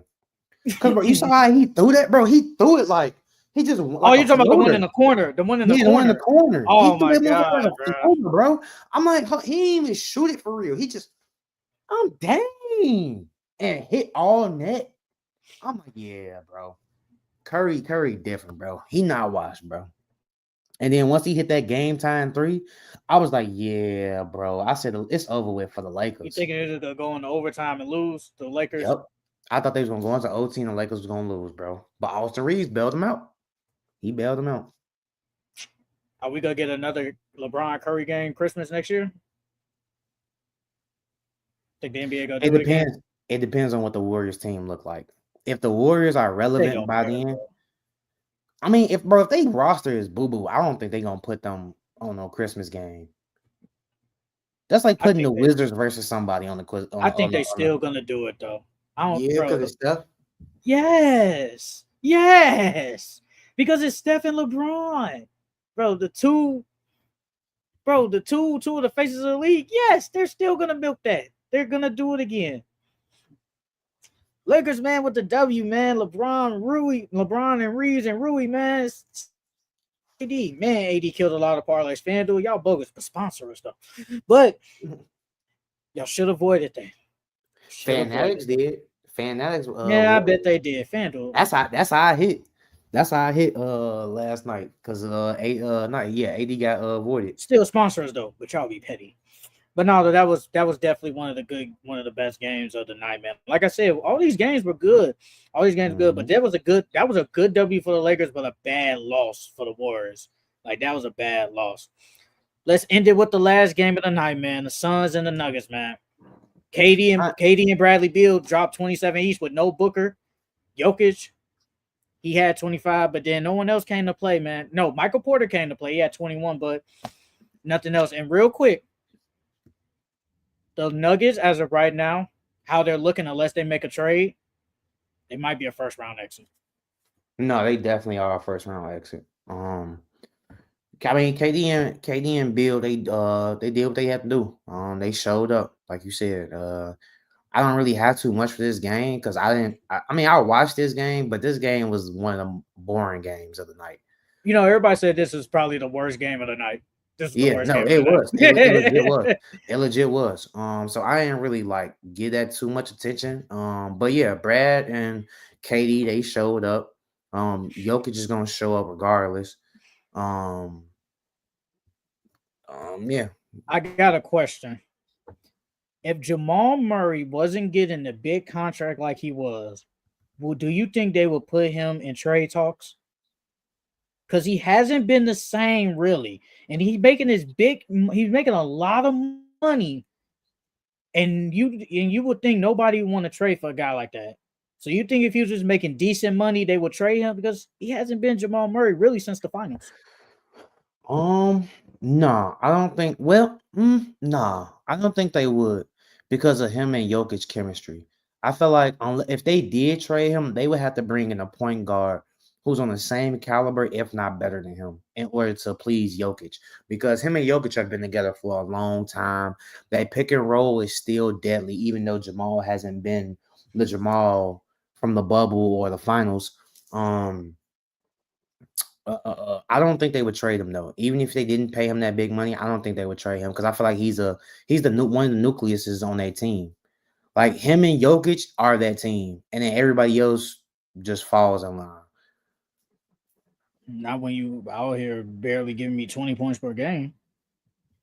Yeah, he's been bad this He season. hasn't been the same, bro. Yeah, he's been So bad this year. next year he's Jesus Christ. Next year he's supposed to get 46, 50, 53, and 57.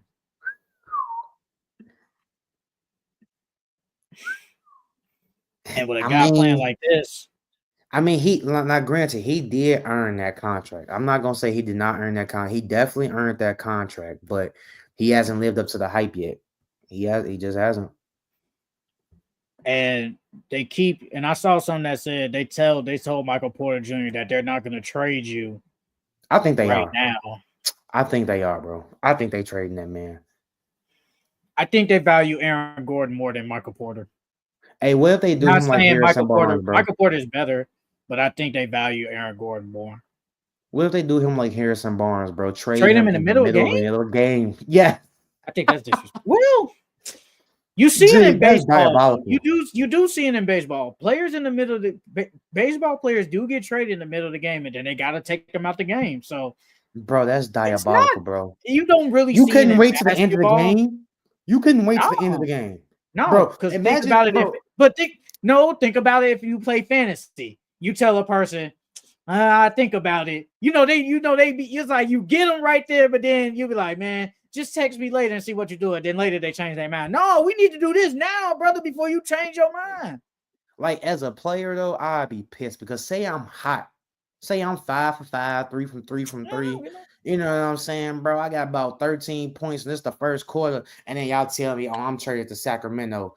You gotta go. What? Man, bro, I'd be pissed. Nah, they don't care. It's a business. Who cares? I don't care what you think, brother. If I can get such and such right now, and if I gotta take you out the game, so be it, bro.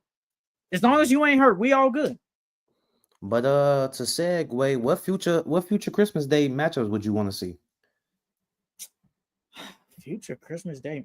You know what? I think it'll happen eventually. Maybe not next year. Actually, I wouldn't be shocked if it is next year. Thunder and the Spurs. Wemby versus Chet. I think they will do it. It's like we said, they go put Wemby. They go put Wemby on Christmas Forever, like you said. Why not add basically his so-called rival in Chet? Yeah, Chet. Yeah. That'd be a good one. That'd be a good game. Another one I got the Nuggets and Mavs. Luka versus Jokic. A lot of people want to see that. A lot of people want to see that. Luka versus Jokic. I think another one they could do. I think they'll do it one time. Grizzlies and the Lakers. Yeah, I got that one. I got the Grizzlies and the Lakers. I think that'd be a good one. Because they got that little beef and that little rivalry. Is that a rivalry though? No, not really. In my opinion, no, not really. But they make it seem like one. But we another one, Trey versus the Knicks. Hawks and Knicks. Trey's a New York they could do that. But the Hawks don't be good enough. Yeah, that's the only thing. That's literally the only thing. But that would be good enough. But that actually would be good. I'm not upset at that. Bucks and the Sixers. Yep. Giannis versus Joel. I would want to see that. And then Giannis and Dame and Middleton versus Maxey, PG and Joel. That's a good one. Cleveland versus the Celtics. See, that's the only thing, G. With the Cavs, bro, they not sexy. Like, yeah, you got Donovan Mitchell and you got Darius Garland, but you ain't really when you hear a Cavs game on Christmas, that don't sound sexy to you. I I mean, they mean, had Grant, LeBron, but I know that's LeBron. It's LeBron. LeBron. That's Yeah, LeBron. I know. You know what I mean? But with Donovan Mitchell, Darius Garland, Mobley, like that sound like a boring Christmas game. Um, oh, Philly Nuggets. No, they Joel usually Em- kind of. Well, it Joel depends. Embiid versus I Jokic. know they That's the usually do. rivalry. They usually do East East West West. Usually, majority of the time, they keep it like that. But that's not bad though. It got to be in Philly though. He don't go up. He don't show Yeah. up in Denver though. OKC versus the Grizzlies. That would be a good game. Will they do it? Will the NBA do it? I don't think so. You know they don't like to. They don't like to Hey, project no, their when young Bron stars. and them retire, probably. When Bron and KD and stuff retire, probably. I don't see it. And speaking of rivalries, I know I said a month ago there isn't rivalries really, and there still isn't, but there is one rivalry that still exists. That's the Lake. That's the Celtics and the Heat in the playoffs. That is a legit rivalry because they've been Yeah. going at it for years. I know that's not a topic, but that was in my head for a minute. I always meant to bring it up, but that is a rivalry. They always go at it in the playoffs. They've been to the conference finals like 3 out of 4 of the last 6 years. So that is a rivalry. I just wanted to put that out there. All right, All that is it right. Oh, for. Oh, you got I one? got one. Okay. Yeah, I got one more. I got like 2, 3 more. The Damn, Celtics that's a versus the lot. T-Wolves. That'll be a good one. And they I don't always like. putting Ant and JT against each other I as don't who like. gonna be the face of the league. I don't like that. That don't Um, sound. That don't is sound that is exciting. that only because the T-Wolves ain't doing nothing right now? I Like, say mean, if the T-Wolves were like 5 or 6 in the West. the Timberwolves are kind of in that realm with the Cavs. That ain't sexy. I mean, nah. I'd rather see Anthony Edwards play on Christmas versus Donovan Mitchell or Darius Garland. It's But it's literally like. But Ant-Man. think about it. But when you look at the names though, Celtics versus Timberwolves on Christmas Day. Mm, I think mm, Ant's so big. I think Ant's so big that don't matter. mm. Um, I'm not with and that. then I got the Pelicans versus Grizzlies. Yeah, Ja they're not versus doing that. Ja. They're not doing that. They're not doing that. Zion versus Ja. And Pelicans then I are got the never going to Bucks. be good enough. And I got the Bucks versus the Nuggets. Now that would be decent. That would be decent. The two best, arguably the best two Europeans in the league. I Mm-hmm. like that. I like that. All right, that is it for our Christmas Day recap. Now we're going to talk about the Sacramento Kings situation. De'Aaron Fox could have signed an extension this past offseason, but he chose not to. He has one more year left on his deal. He could have signed for 3 years, 165. That would have been 55 million a year. But he's waiting to see if the Sacramento Kings are gonna put more pieces around him to be competitive. He said he wants them to put more players around to win a championship and not just be good enough for the playoffs. So this year, this offseason, he's eligible to sign a 4-year, 229 extension, but He that could signed that. go up. But that could go up to 5 years, 345 if he makes an All NBA team. So with this, and especially now with the Kings, they're 13 and 17, they're 12th in the West. Do you think it's time for the Kings to potentially trade De'Aaron Fox No, away? no. That's your franchise player. You do not trade that man away. Hopefully he makes an all NBA team and y'all re-sign him to that contract extension. I think he's gonna re-sign regardless. Bro, turning down 4 years, 200 plus mil is hard. Or if you make an all NBA team, turning down 300 mil, that's hard to do, bro. Because now I think De'Aaron Fox is what, like 20, he between 26 and 28, right? Let me look He like now. 26. I think he's 26.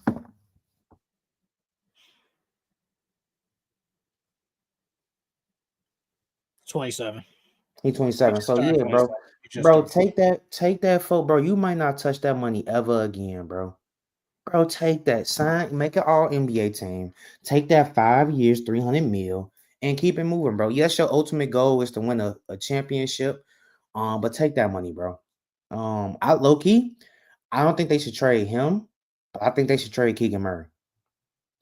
I think you keep Monk, you keep Fox, you keep DeMar, you keep Sabonis, and flip Keegan Murray. I think Keegan Murray is what they wanted.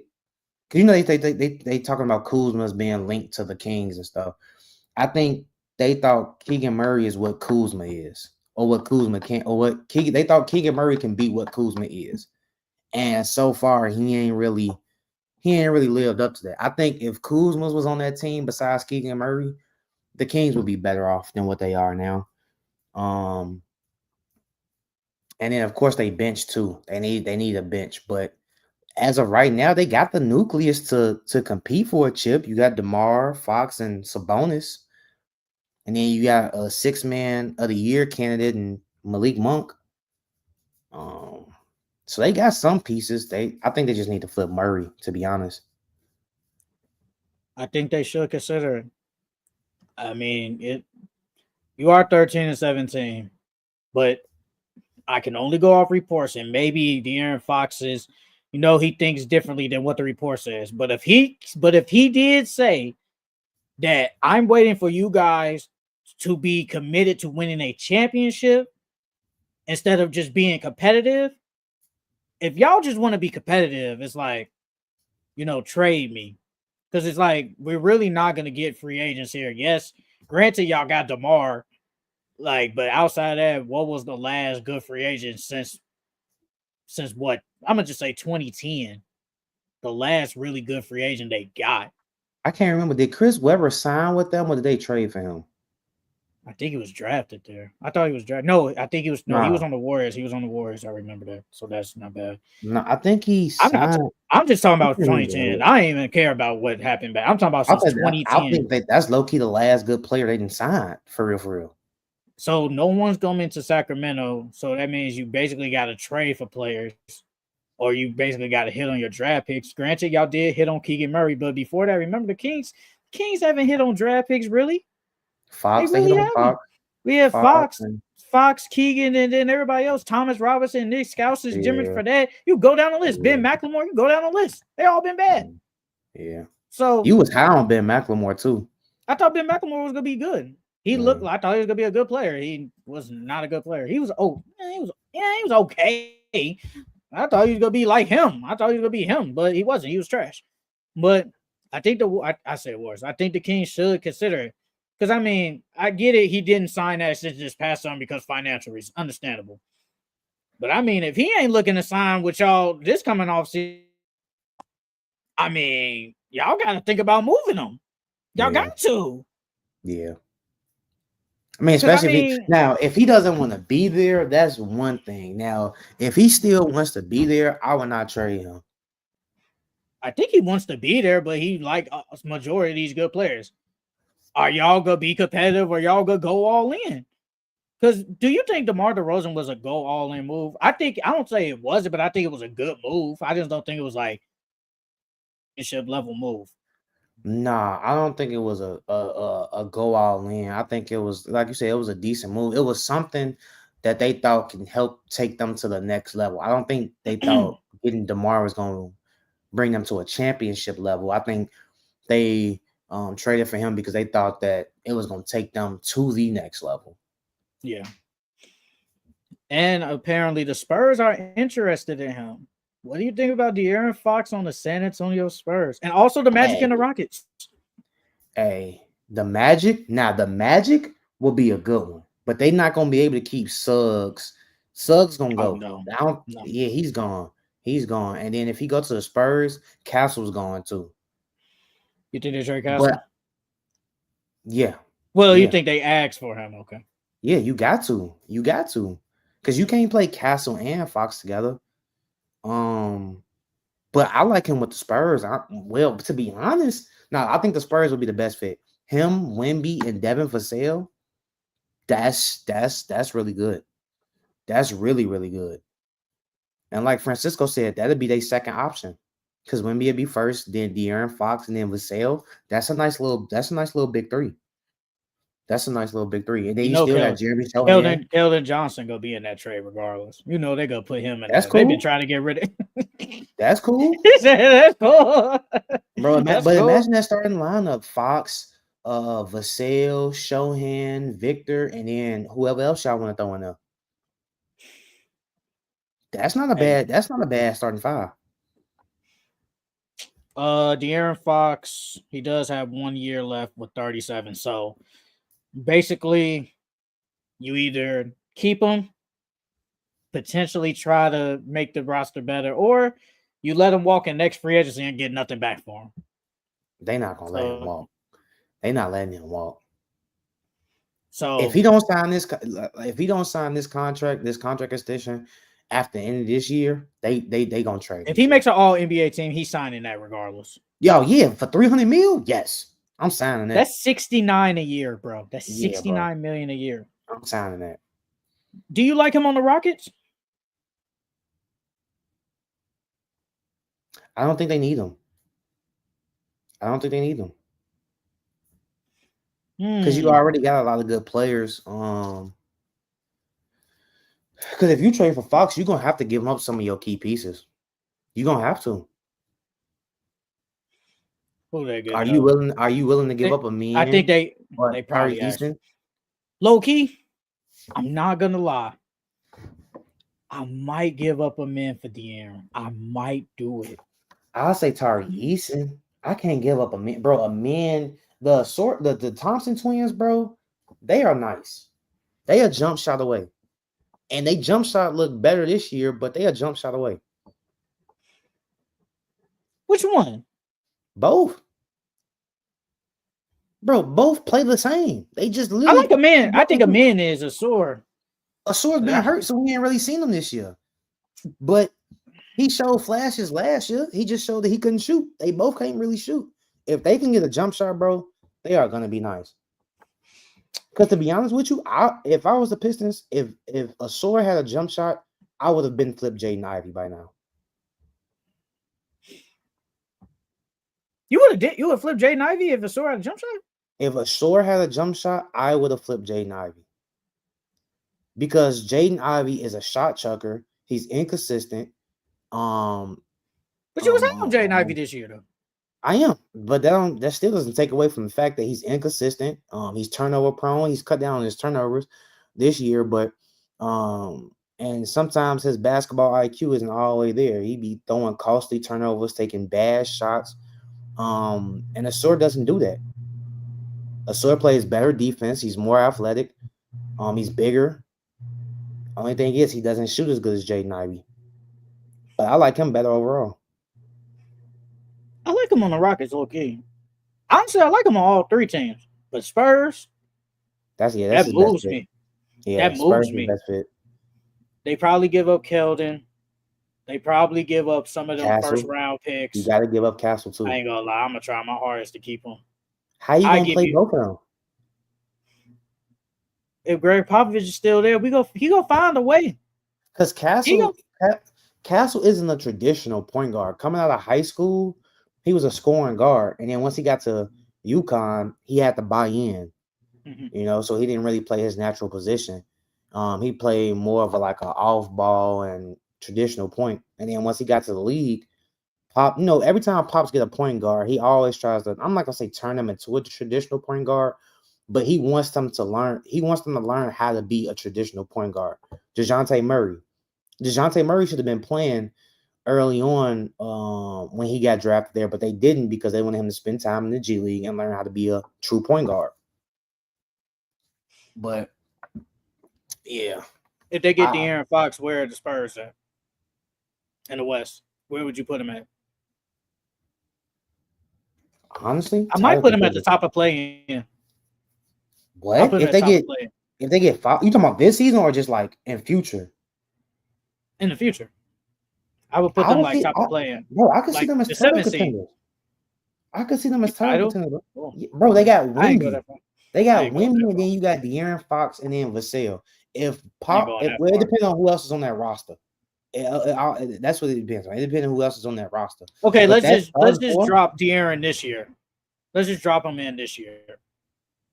Oh, where would they finish? They would finish 6th or 7th. They will finish 6th or 7th. No, I take that back because you still gotta get time to gel together. They definitely are playing for sure, and they fighting for that 6th seed. Cause bro, De'Aaron and Victor, that's a nasty duo. I You can like low it. key win I a chip. love it. You can win a chip with them too. Especially if I ain't Victor takes the going that next far. step next year or something like you. So you don't think you can win a chip with them too? I wouldn't put them as high. I would. I'm not gonna.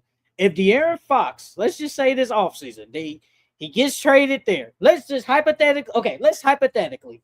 No, we love. I love hypothetical trades, man. I love it. I love it.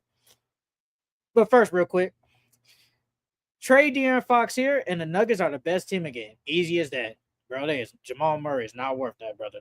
Sorry, Francisco, that ain't happening. But let's do hypothetical. Let's trade Keldon Johnson. Mm-hmm. You say Stephon Castle. I kind of agree with you, but I'm gonna try my hardest not to give him up. Stephon Castle and Because they're some gonna other get a throw point in guard in dude. return. Okay, some other throw in dude, and they give up some picks. I am not putting that team as a title contender. Could they potentially be contenders in the West? It depends. But title contenders, I'm not going that far yet because I don't think they're better than OKC. I still would not pick them over OKC. A healthy Dallas team, I'm probably not picking them over them. After that, Nuggets, they got some issues, whatever. Timberwolves, they got some issues, whatever. Lakers, think they in that same ballpark with them. The Celtics, they not better than them. The Cavs right now, I probably wouldn't put them better than the Cavs if we're being honest. Maybe even the Bucks. Maybe the Knicks. They might be in the same ballpark with the Knicks and maybe the Bucks, but I'll probably still pick the Knicks and the Bucks over them. But I'm not putting them title contenders. I think they could potentially be the contenders in the West, but I'm not instantly putting them title contenders with those two. Not doing it Now, just yet. now, granted, I'm putting them as title contenders because I'm believing in Victor's next year jump, Okay. and then also it depends on who else is on that team. Um, because if you got De'Aaron Fox, Vassell, Victor, and Jeremy Shohan defensively, just Shohan, Victor, and Fox defensively, that's a good defensive team right there. And then you got Vassell as your knockdown shooter. You got Vic, who's a beast, and then De'Aaron Fox. What's really going to determine is that bench. What is that bench going to look like? But granted, this is Spurs, so I think the Spurs will put together a good roster. But like I said, bro, I see him as title contenders because if Victor takes that next step, like we all think he is in his 3rd year, you can't even stop the man as it is now in his 2nd year, and now you get him De'Aaron Fox. I don't know, bro. I as far as the OKC, I can see them competing with OKC because they have the team to do it. Because you can put Shohan on Jalen Williams or Shea or Fox. You could put on either one, and then you got Victor on Chet, and then who's gonna stick Devin Vassell? Alex Caruso, Lou Dort, and don't come on. They are really good defenders too. No, I'm not saying that they not. No, they definitely are. I mean, but we're not Okay, really worried about Luke Dort. match up with the Spurs. They have the defenders can match up with them. We not really worried about Luke Dort. He's not really a scorer. Alex I don't need Caruso, him to he's not a score. scorer. He's not a As long as scorer, they so I'm not knock worried down about their him. threes, we're good. I mean, If they can knock down the I can threes, see it, bro. I can are they see it. better than the Grizzlies? If they get Fox, Yeah. yes, I think they better than the Grizzlies. I think their Are they roster better is than the better than the Rockets? Grizzlies. Got a pause on that one. Yeah, because the Rockets got a lot of good people, and then we talking about next year, so that's if people take they suspected jumps and stuff. No, Mm. I'll put them better than the Rockets. I'll put them better than the Rockets. So who are they not better than in your opinion? Who are they not The better than? Celtics. Okay. They're not better than the Celtics.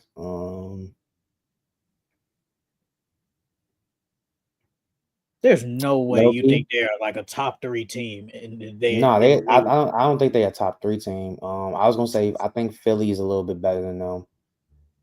In the West though, I don't see no team I'm talking in all about the I'm in talking about general. in general. Yeah, I see the Cavs, not the Cavs, the Celtics and the who I say the Philly. You think they're better than the Cavs? Wow. Okay. Very shocking. If they get De'Aaron Fox, yes, I can see them being better than the Cavs, bro. That sound like a top 5 team in the league. How you making it sound like? The Because you Knicks is gonna pausing be on a a good lot of one. people. The Knicks will be a good one. Bro, because you gotta think about when you match up with them, bro. You gotta match up with Fox, Vassell, Victor, Shohan. I don't even know who else is gonna be their three. Devin Vassell the 3. No, wait, 2. My bad. He gonna be a 2. He gonna be their 2. They gonna put him at 2. My bad. They literally just missing it. They'll literally just be missing a 3. But all you need is a 3 and D. That's how a decent 3 and D. Wow. Spurs could potentially a top 5 team with De'Aaron Fox. I'll That's say very top 10. interesting. I wouldn't say top 5. I'll say top 10 I for mean, sure. you was pausing on a lot of teams though. You was pausing on a lot. Yeah, because I'm sitting here thinking about each person on a roster, and then if who's gonna make the next step, who I think is gonna take a next step the following year. Yeah, so it's a lot to go into it. But I definitely think they definitely have a shot at the title. Yeah, I ain't gonna say they'll win, but they definitely got a shot at the title for sure if they get De'Aaron Fox. So you think they can make the finals the next year? No, So no, their no, no. ceiling is I'm not saying finals. I'm not saying they have a So shot. what's Yeah, their they have a ceiling? shot. What's their Yeah. ceiling? No, If what's they the ceiling? If they get they De'Aaron have a Fox. shot at the finals. They have a shot at So the their finals. ceiling is they can get to the finals then. You think Yeah. they can get to the finals? Wow, okay. Western Conference Finals. They can get the Western Conference No, or no. finals. I'm So saying they're or okay. finals. So their ceiling is the Western Conference Finals with De'Aaron Fox. Okay, all right.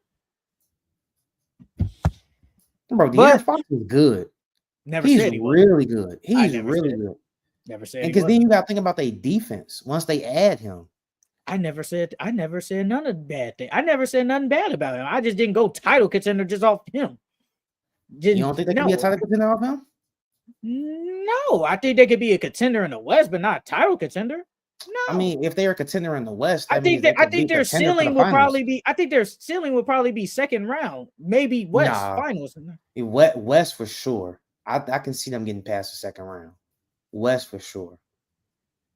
But if they are if they still in this Western Conference, you might as well say finals then. No, because that's right there. No, and then depending on matchups. No, I don't know.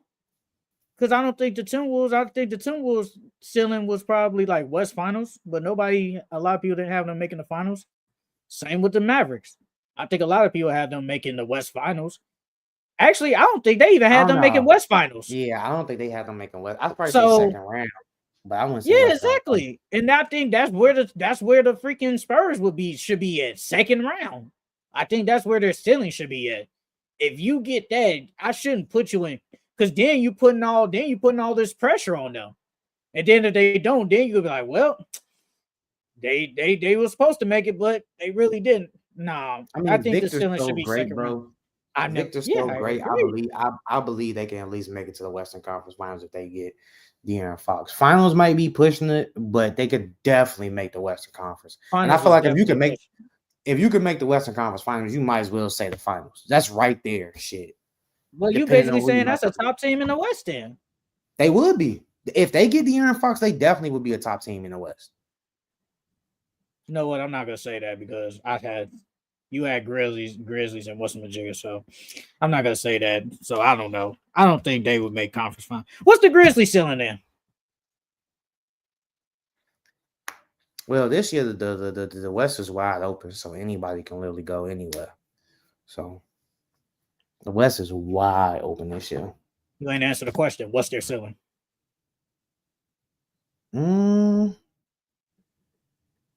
You know what it is. Second round. No, I'll say depend. It all depends on matchups. No. What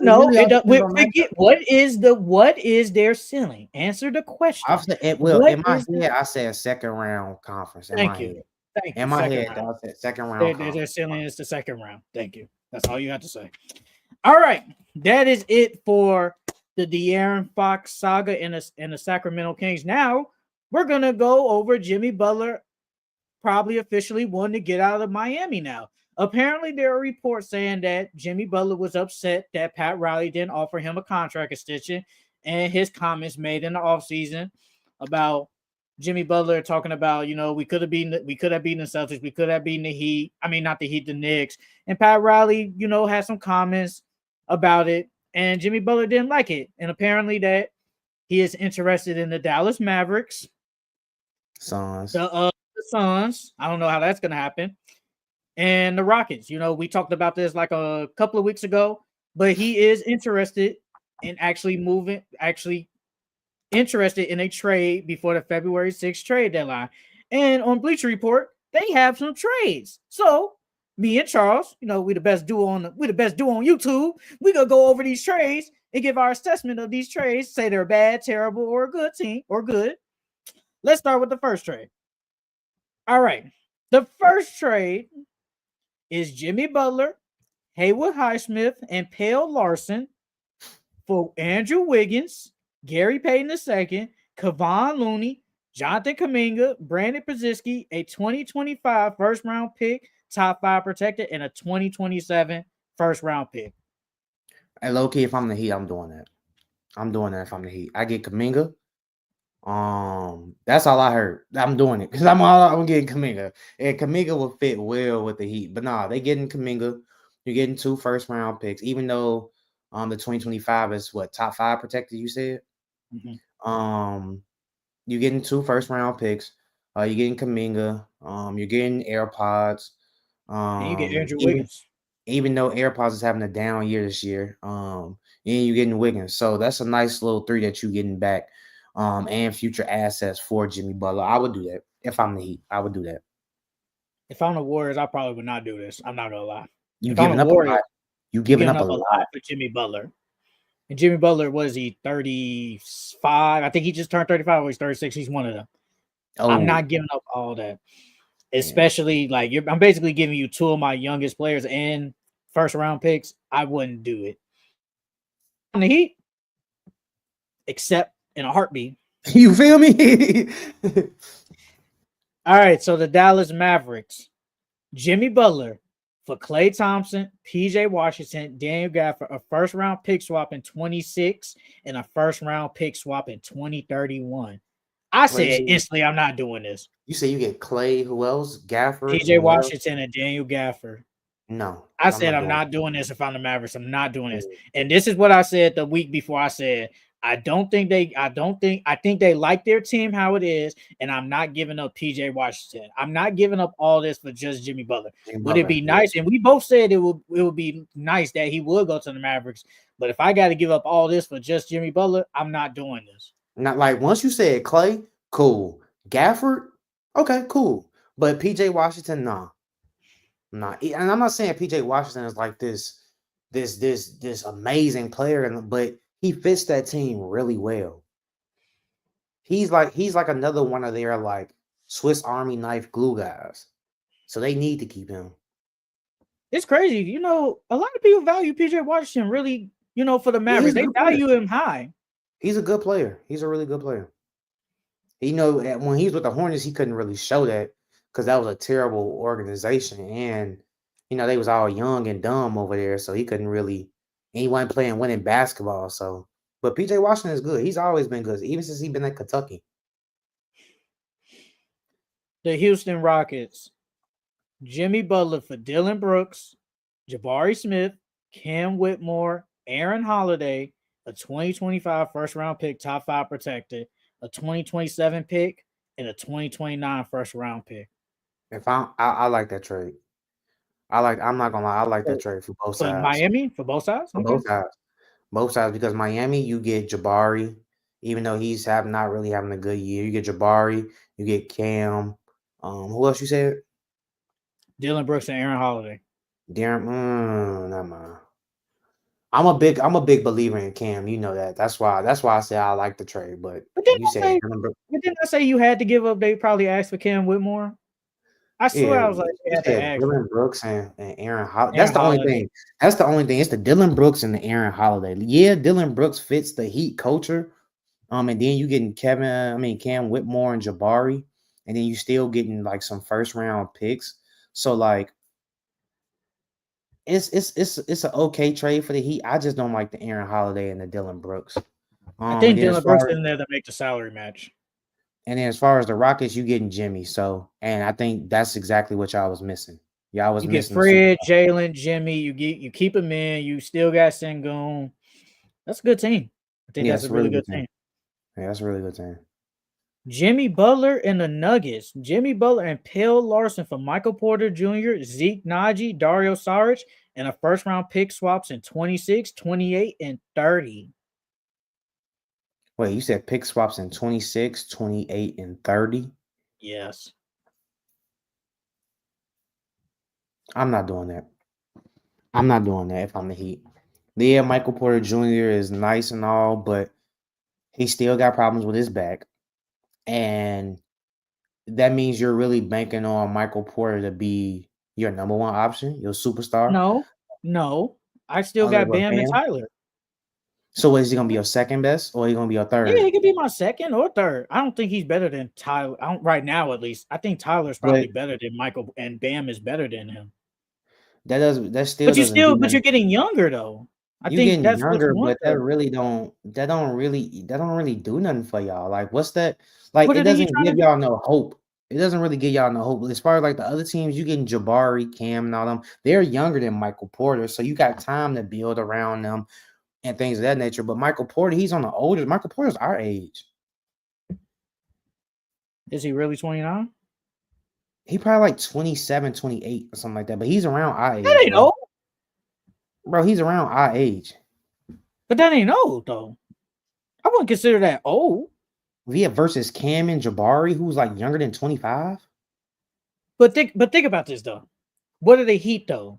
The Heat always want to They'll stay win now. competitive. Yeah, they All win right now. then. I Yeah, mean, well, yeah, they ain't winning. They ain't winning now, but they want to stay competitive at least. And we can say Michael Porter Jr. gives them the player that okay, we can still be competitive in the Eastern Conference better than Cam Whitmore. Does Cam Whitmore probably have more upside than Michael Porter? Probably. Does Jabari have more upside than Michael Porter? Probably. But Michael Porter, right now at least, is a better player than both of them, and he gives us a better chance of being at least competitive in the Eastern Conference, which isn't a strong conference.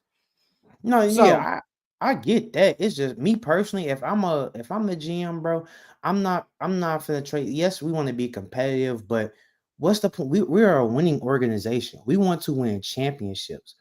So can you win a championship with Michael Porter Jr., Bam, and Tyler Hero? I can don't you win think a so. championship with Jimmy Butler? They could have. They were close. That was never close. They were close. They made it to the finals. So you thought they was close enough to beat the Nuggets? No, I ain't said they was gonna win. I said they were close. Just They were because you make close. it don't make you close. Yeah, dude. What do you mean? No, it don't, If I bro. make it to the finals, that means I'm literally 4 games away from But winning the we chip. all know that he had no chance of beating the Denver Nuggets in the finals. But Jimmy still got them there. Can Michael Porter Jr. do that for you? He No. barely got them there. Barely. It took Caleb Martin a historic game against the Celtics in game 7 for them to even get there. To even win But that game. me personally, I don't see no point in trading for Michael Porter, who's on the older side, when you can get younger. And then if you want, you can Michael flip Porter's Bam. 26. So he's 26. He This finna be man's young, 27. He finna be 27 this year. but he's still When's his birthday? 26. What's this? June Versus Cam 29th. and Jabari, who not even 25 yet. I'm just saying though, but the Heat want to at least be And competitive then enough. Michael Porter has injury problems with his back. I ain't never said okay. I agree with That's that what I'm part. saying. So you trade for him and you got an injury prone player. Yeah, he might be 26, so he's not like 28 or 29, but he's still injury prone. And I I wouldn't do it, bro. He's injury prone. He's a certified shot talker who takes bad shots. Probably it's the not best gonna shooter really on the do team. anything for you. It's not gonna he better than Tyler Hero? I probably might be their best, not shot maker, but just Duncan shooter. Robinson? Duncan Robinson? I take Michael Porter with Duncan. But I don't really like that for the Heat. I don't really like that for them. Uh, well, the Nuggets They need a player right now who can another player that gets their own shot. You basically trade Michael Porter Jr., so that's kind of the spacing hurts because he's not the Yes. shooter as Michael Porter. That hurts them, but he does Hmm. bring way better defense. I think he's a better passer than He can Michael shoot. Porter. He can Yes, shoot. Jimmy Butler can shoot, but he's not the shooter like him. He's a better Mhm. shot creator than him, so it does help. It's just you getting an older guy. I think that's really it. And I think that's what plays a part in Jimmy. He's on a 1 year deal and he's older.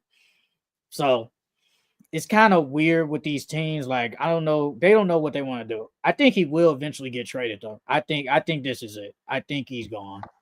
I I think I don't know what team. I know I keep hearing the Suns, but I just think it won't I think it won't happen. Like, because they're trying to get rid of Bradley Beal, but Bradley Beal has the power. They So said they said that the Spurs and the Thunder were looking at them too. okay, I saw that, and I saw that. I'm looking at it right now. It's on Bleacher Report. The Spurs and the Thunder, they say they really don't need to make moves to get him because they're already good enough. So they technically don't Mhm. need to make They moves to don't. get him. Yeah, they don't need them. So if I'm the Thunder, I don't need you. I really don't. The Spurs, maybe, but do they want old Jimmy Butler to be in that time? He don't even fit the timeline with Wemby. No, he don't. So there ain't really no point of that. And the Suns is just, yeah, I don't think that's gonna happen. But They say it was gonna be like a Bill and Butler swap. Bradley Me Beal got the personally, power. me personally though, I wouldn't. I would see Brad doing it because I think Brad, he wants to be on a winning team, but he still wants to be that Brad that was scoring 30 points per game. And if he go to the Heat, he's clearly the number one option. Because I think Bradley Beal still has that 30 point per game score in him. Over And if Tyler he Hero. go, yeah, yeah, Okay. I think Brad still has that in him. So if he goes to the Heat, I think he would be their number one option. Um, and then he's on a winning team, he's on a winning culture. And then on top of that, you get to be the Brad that you was in Washington. So I mean, I can see him saying yeah to it, to What's be they honest. selling with Bradley Beal? Same first round exit. So it don't even really matter if that's the case. I mean, if they It want to don't get even, rid of Jimmy, I mean, if they want to get rid of Jimmy, they can. This is what they can do. Because Bradley Beal he in his 30s too, ain't he? he's in his 30s. He's early 30s. He's in his early 30s though, right? Like Yeah, he 31, like 30. 32. His early 30s. He's in his early 30s. I So mean, so realistically, you got a couple more years, or you got about 3, 4 more years with Brad. So you can sign Brad back if you want. Bradley Beal don't need to sign back. He already on a big contract. How many? He got what, like 2 years left, right? Well, I think it's like 3. Because the Wizards just gave him that deal too. Let me see. Hold on. Let me look this up. But Load yeah, up if I'm iPad. Brad, I wouldn't be opposed to it. I wouldn't be opposed to it. Yeah, I'll I think said about that. it. I said Bradley Beal to the Heat. I think it's not a problem at all. It's just where do you rather be in Phoenix, where it might be more of a winning situation than the Heat are? I don't know what Me he's thinking. personally, me personally, I'd rather stay with the Suns because that's my best chance of winning the chip. If that's what I really want. Let's see Bradley Beal's contract. He's getting paid 50 this year, 53 the next year. Then he has a player option for 57 mil.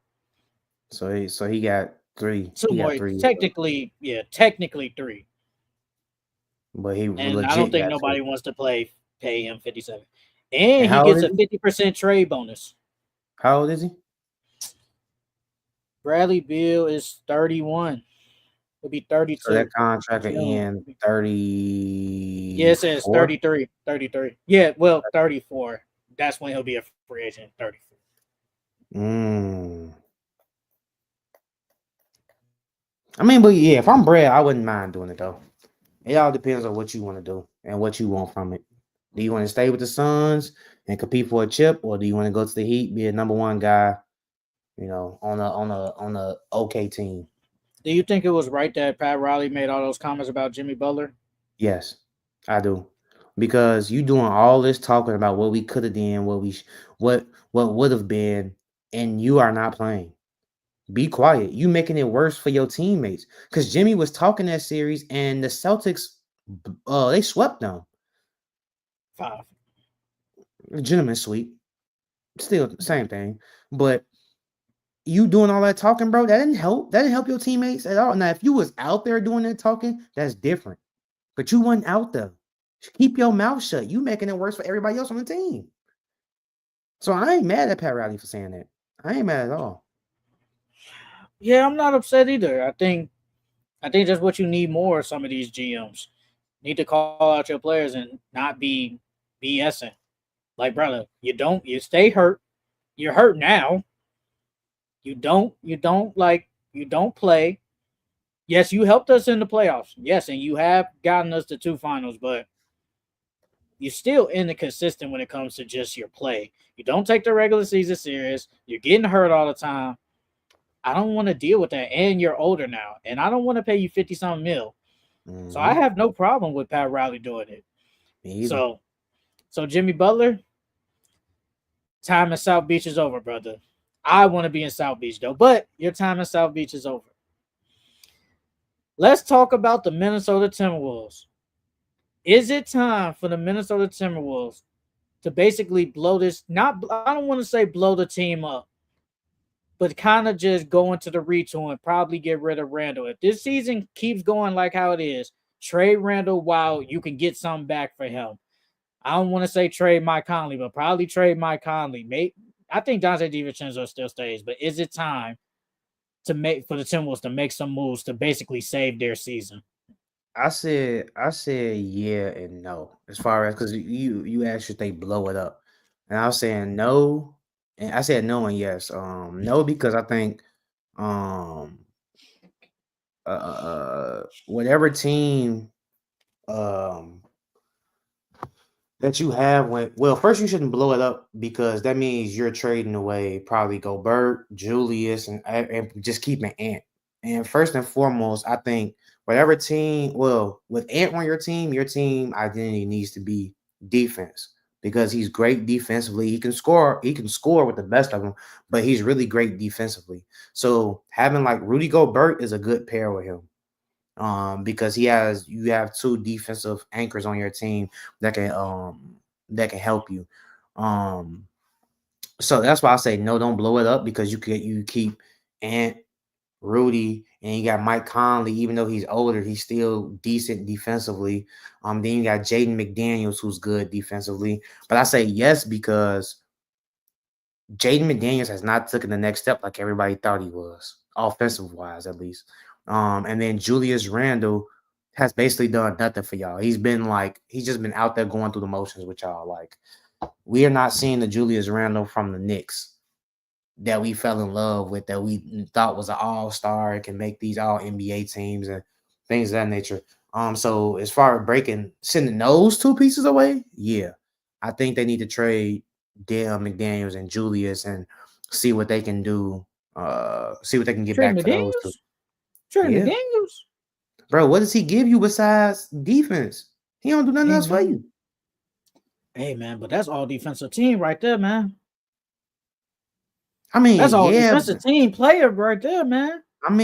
but once you got Rudy, first off you got Rudy back there already, and then you got Ant. I mean, you could keep Jaden just so you can save and preserve Anthony Edwards. You know But what I'm that's saying? perimeter Not put him on. defense. Those two. That's what I'm saying. You can keep him so you don't have to put Ant on your best player all the time and he gets tired. You can put Jaden Daniels on him. But if that's the case, Jaden Daniels gotta give me more offensively, man. He has to. I don't does that man even average 10 points? I don't think a lot of these players on this team average at least 10 points or more, bro. I'm not gonna lie. Let me see. He averages 9.9. So close to 10. 10. I'm rounding up. I'm rounding up. So it's like, bro, like he gotta give me more than that, man. He gotta give me if he could step his offensive game up. I do think they need to trade Julius though. I don't think Julius is the the right piece for them. Before when the trade happened, I thought it was gonna be decent for them. Because I thought I mean, I don't know if you agree, but I think Julius is a better defender than Cat is. So you would have thought their defense would have been the same, but it's not. It got worse. And then we know Julius isn't the offensive player Cat is, but I didn't think their offense would be this bad. Like their offense is terrible. Spacing is terrible. The shots are terrible. Like everything about the offense is just nasty. So I mean, Julius definitely got to go though. He has to go. They got to find something else. I don't know what that missing piece is to pair with Ant, but it ain't Julius. Me personally, okay, I got a question. Is it time to just move Julius to the bench and start Nas? It might be that time because Nas brings just a better offensive game than Julius right now. I think Yeah. I think Spaces the Nas floor. can help spaces the floor better than Julius. And I think I think Julius Randle's a better player than Nas, but maybe offensive wise, I think Nas might be better than him. It might be that time. But I feel like, and I don't even want to use NBA politics with this. I just don't think that how is Julius going to react to being moved to the bench? He already be having bad kind of with attitude problems. His posture be bad sometimes. So I think they don't want to mess that up. I think Yeah. that's why they haven't made that move yet. Because if you put him to the bench, bro, it's gonna be a lot. It's gonna be a lot of drama. It's gonna be a Yeah. lot of drama. Because and then on top of that, he getting paid more than Nasri. So he's like what, second or third highest paid player on the team? And usually with I'm the gonna say NBA, third. Second or third is one of them. yeah, so and usually with the NBA, whoever makes the most money on the team, that's how the hierarchy goes. Like for instance, Jeff Teague was saying how he was getting paid more than D Rose, but D Rose was playing in Minnesota. And but D Rose was playing better than him. And he went to Tibbs and was like, "Hey Tibbs, you need to play D Rose. I don't care how much I'm getting paid. The people want him, and he's playing better than me." And Tibbs was like, I can't do that. You're the second, third, however highest paid on my team. I can't just bench you. You're getting paid too much." So I think it's the same thing with Julius and Nas and all them. They know Nas would be the better fit, but Julius getting paid all that money. And if Julius getting paid all that money and you move him to the bench, he's definitely gonna have an attitude. It's definitely gonna be drama the entire season that he's there. Or the Have rest you of the seen season right there. videos of him on defense? He don't even be trying. Yes, that's what I'm saying. They saying he lackadaisical out there. He just going through the motions. And you put him on the bench. I ain't gonna never say an NBA player not trying to try, but he gonna be like Yep. trying to block trying to block a shot. He just gonna try to make it through that season He's just healthy gonna and reach his try to get hand out. traded. Yeah, bro. I'm not gonna say the Timberwolves should blow it up, but I do think they might have to. Retool Yeah, for they're gonna sure. have to retool because Randall. Not gonna lie, if they are playing this bad, like not the All Star, but at the trade deadline, they might have to think about trading him, try to get something back for him, and it hasn't worked out. And I think the Timberwolves front office they knew this wasn't gonna work out well. They knew no, I don't think they thought it wasn't gonna work out well. I think they knew it was gonna be challenging trading Cat for Randall. Like Yeah. Cat just makes life so much easier. He helps spreads the So much floor. easier. He helps spreads the floor. He just brings that what Julius can't. And I think that's what the problem is. Like Julius Randle, he could, but he's just not Cat. And Cat is just a better player than Randle. He just is. Like, there ain't nothing against Randle, but he just is. Player in the pod. They chose financial reasons over Cat. I agree with you what you said earlier in the pod. I think they should have ran it back one more time. I definitely think they should have did that. But they didn't. And it sucks. And that this team, which we probably thought would be like a Western Conference Finals contender, they might be a first round exit. First round exit, bro. That's it, because that's exactly the way they plan. And it's like I know they didn't want to trade Gobert, just the simple fact of all that you gave up for him. You're gonna look crazy trading him. But I thought they should have kept Cat with Ant, bro. I think that 1-2 punch That should have been your core, bro. You should have built around that. I'm not saying like Rudy Gobert definitely helped, but I would have traded him before Cat, bro. I would have flipped him before Cat because, like you said, Cat brings something that Julius doesn't. And even when y'all had Cat, y'all are a better defensive team. And we both think that Randall is the better defensive player than Cat, but it doesn't show because when Cat was there, y'all was one of the top defensive teams in the league. Now that he's gone and you got a so-called better defensive player, y'all middle of the pack. And the offense is butt. I don't think that they thought that the offense was gonna be this bad, bro. They probably thought it was gonna be okay or like middle of the pack. They didn't think it was gonna be. But I don't even know where they rank offensively. But if I had to guess, it's bottom half for sure. Let me check. If I had to guess, it's bottom half because that's how it looks. Play Rob more. Yeah, they need some more scoring out there. Play Rob. Let's see. You're all right though. Points per game, they are 23rd ranked in the league, 23 ranked in the league at 109 points per game. Yeah, bro, that's not gonna cut it. So you're right. They're bottom 10. That's not gonna cut it. And then it's like, bro, Julius. I'm not saying Julius. It's like he doesn't want to shoot them threes, bro. Like usually, like a pass it to a cat will pull that motherfucker. You know what I'm saying? But they pass to Julius. Julius, he wait, he pump fake, jab, and then tries to go middle. What you say that move he be doing? What you say that move? What Julius Randle be doing? What's his go-to move? What you say? The post up and spin back middle, bro. That's all he do. He post up, spin back middle, turnover, strip, miss. Like, bro. He a certified shot choker, low key. But he don't, but he ain't and don't hit nothing. Yeah, bro. They let him go. They didn't trade him. Damn. Because Julius want that max contract. He ain't getting that shit from Timberwolves. He ain't getting that. I don't know who gonna give it to him. I don't think nobody gonna get him a max, bro. I'll take that back. Depending on how his numbers end this year, he might still get the max. Because if he still ends up like 20-something and close to 10, they gonna get him the max, bro. Some team gonna get him the max. Julius is averaging 27 and 4. So if he can get 20 between 23 and like 9 or 10, somebody gonna pay him that max contract. Because when you look at it numbers wise, he not having a bad year. 27 and 4 is pretty decent. That's them decent numbers. It's just it look bad. It looks so bad out there. Julius Randle was getting paid $33 million. And if you give him a max, I'm gonna guess the maxes might be what, close to 40? Yeah. Who the hell giving him 40? Like 40, 41 or something like that, yeah.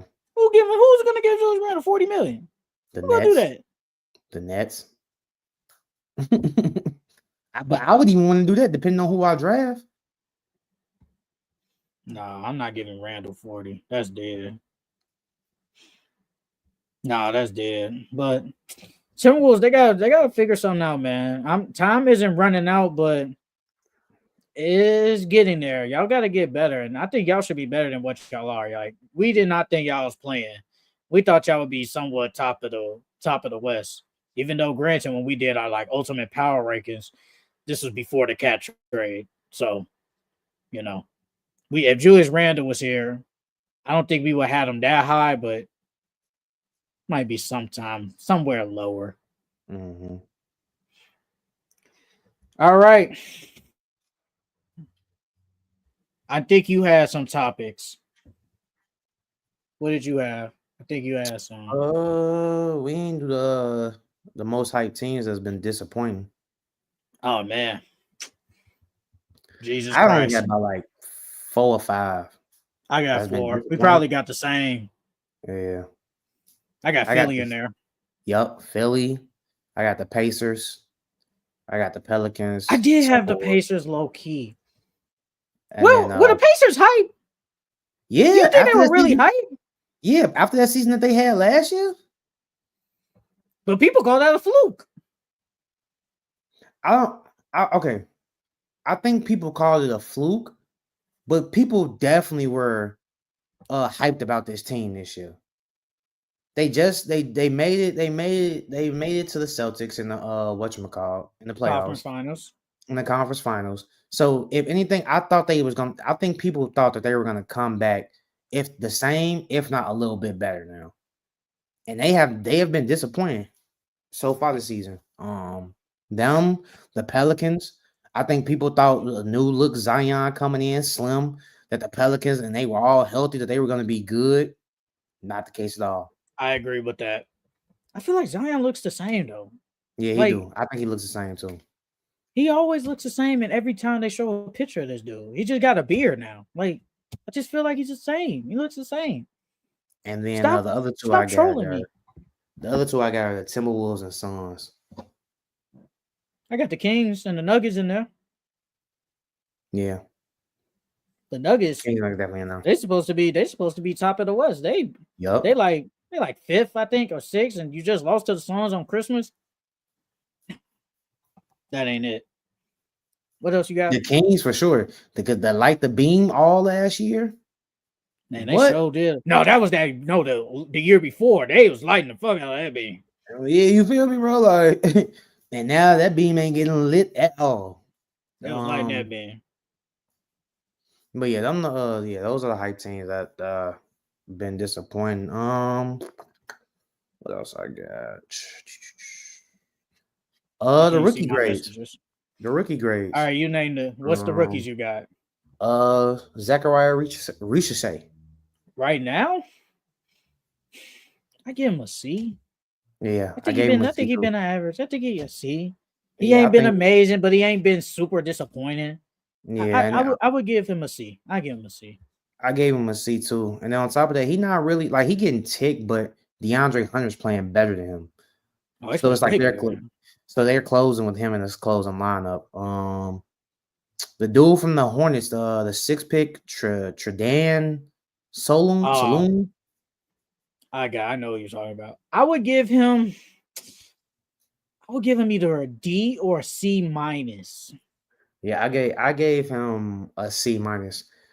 When he's out there, he's playing good as far as like energy, defensive wise. Like he's out there giving it his all. They But said he had raw talent too. Like his talent was yeah, raw. no, that's a great comp. Raw talent. He's definitely raw talent. Um, Marcellus Buzelis from the Bulls. I want to say incomplete because I feel like he doesn't get that much tick anyway.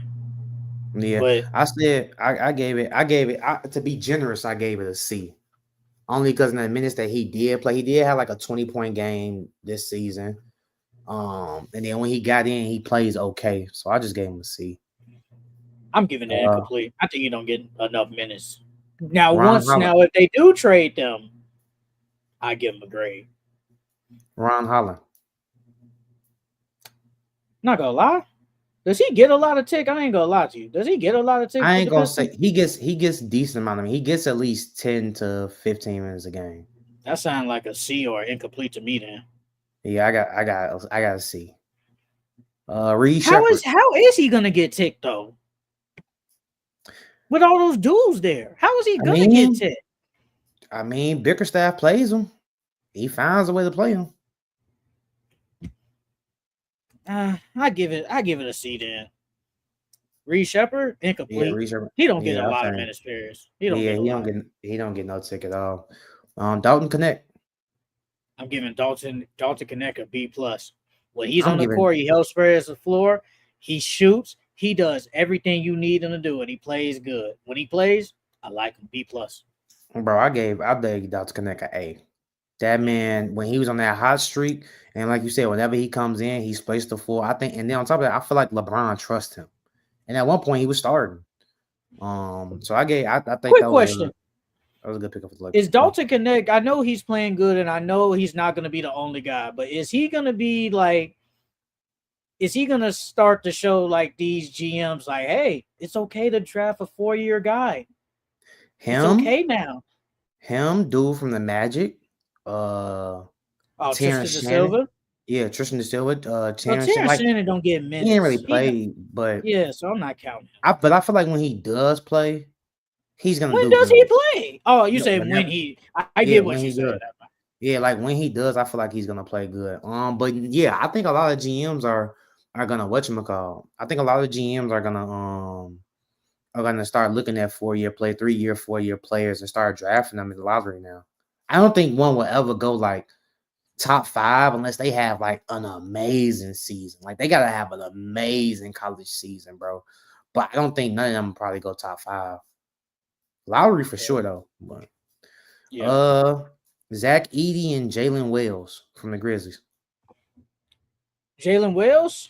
Ooh, I give him B plus. I think when Jalen Wells comes on the court, man, he plays really good He for start? the Grizzlies. Well, yeah, I think he plays really good. Like he comes in there with the energy. He does a lot for them, especially when Zach Edey was out and when they just had some injuries at one point. Played well for the Grizzlies. Zach Edey, I give it a C only because he's been hurt a lot. So, but when he does play, he does what you need him to do: rebound, block shots, give you 10 points. That's all you need him to do. So I give him a C. Mm. But I Jalen Wills a B combined plus. that both of them together as like one grade, and I Oh, gave the Grizzlies an A. okay. I think drafting both of them that was because they both key rotation players for their team. So it's like and y'all both rookies, and y'all playing a key part in this Grizzlies win. I mean in these Grizzlies games. So I gave them an A. Rob and Terrence Shannon. Incomplete. They don't play. They don't play enough. Incomplete. Yeah. I said the same thing. They need some more tick. Blaine Finch. Uh Messi from the Pelicans. I'm The giving center. him probably an A minus. I think when he comes in and plays, he's a really good shot blocker for the Pelicans. He's He not starting scoring now, as right? much. Yeah, he starts. Mm. But and when he does play, he's gonna give you 10 points. He's gonna rebound, but I just like his defense and effort. I'm giving him an A minus. Yeah, I gave it a B. I gave it matter of fact, I gave it a B plus, to be honest. I like you said, he blocks shots, he rebounds, he hustles. He was low key a decent pickup for them. I don't think a lot of people had Messi playing this good or even playing this early, but he's been playing good for them.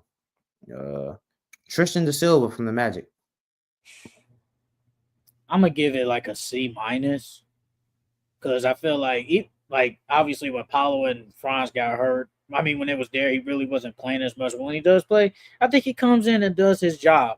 He's not hurting the team, so I give it like a C minus. I think it's not bad. I think he hasn't been bad this year, honestly. In the minutes he's played. Yeah, I gave him a C. I think when he comes in, he shoots the ball. He plays defense. I mean, he's been a little inconsistent. You know, I mean, he is a rookie, but he's been a little inconsistent. But like you said, he hasn't hurt their team, so I gave him a C. Jared McCain, even though he's injured now, Jared McCain. A plus because he was keeping the Sixers alive at one point, Yup, man. yup, Handling the ball, was scoring. He was their best player, honestly, at one point when all of them was hurt. I give yup. Jared McCain a straight up A plus.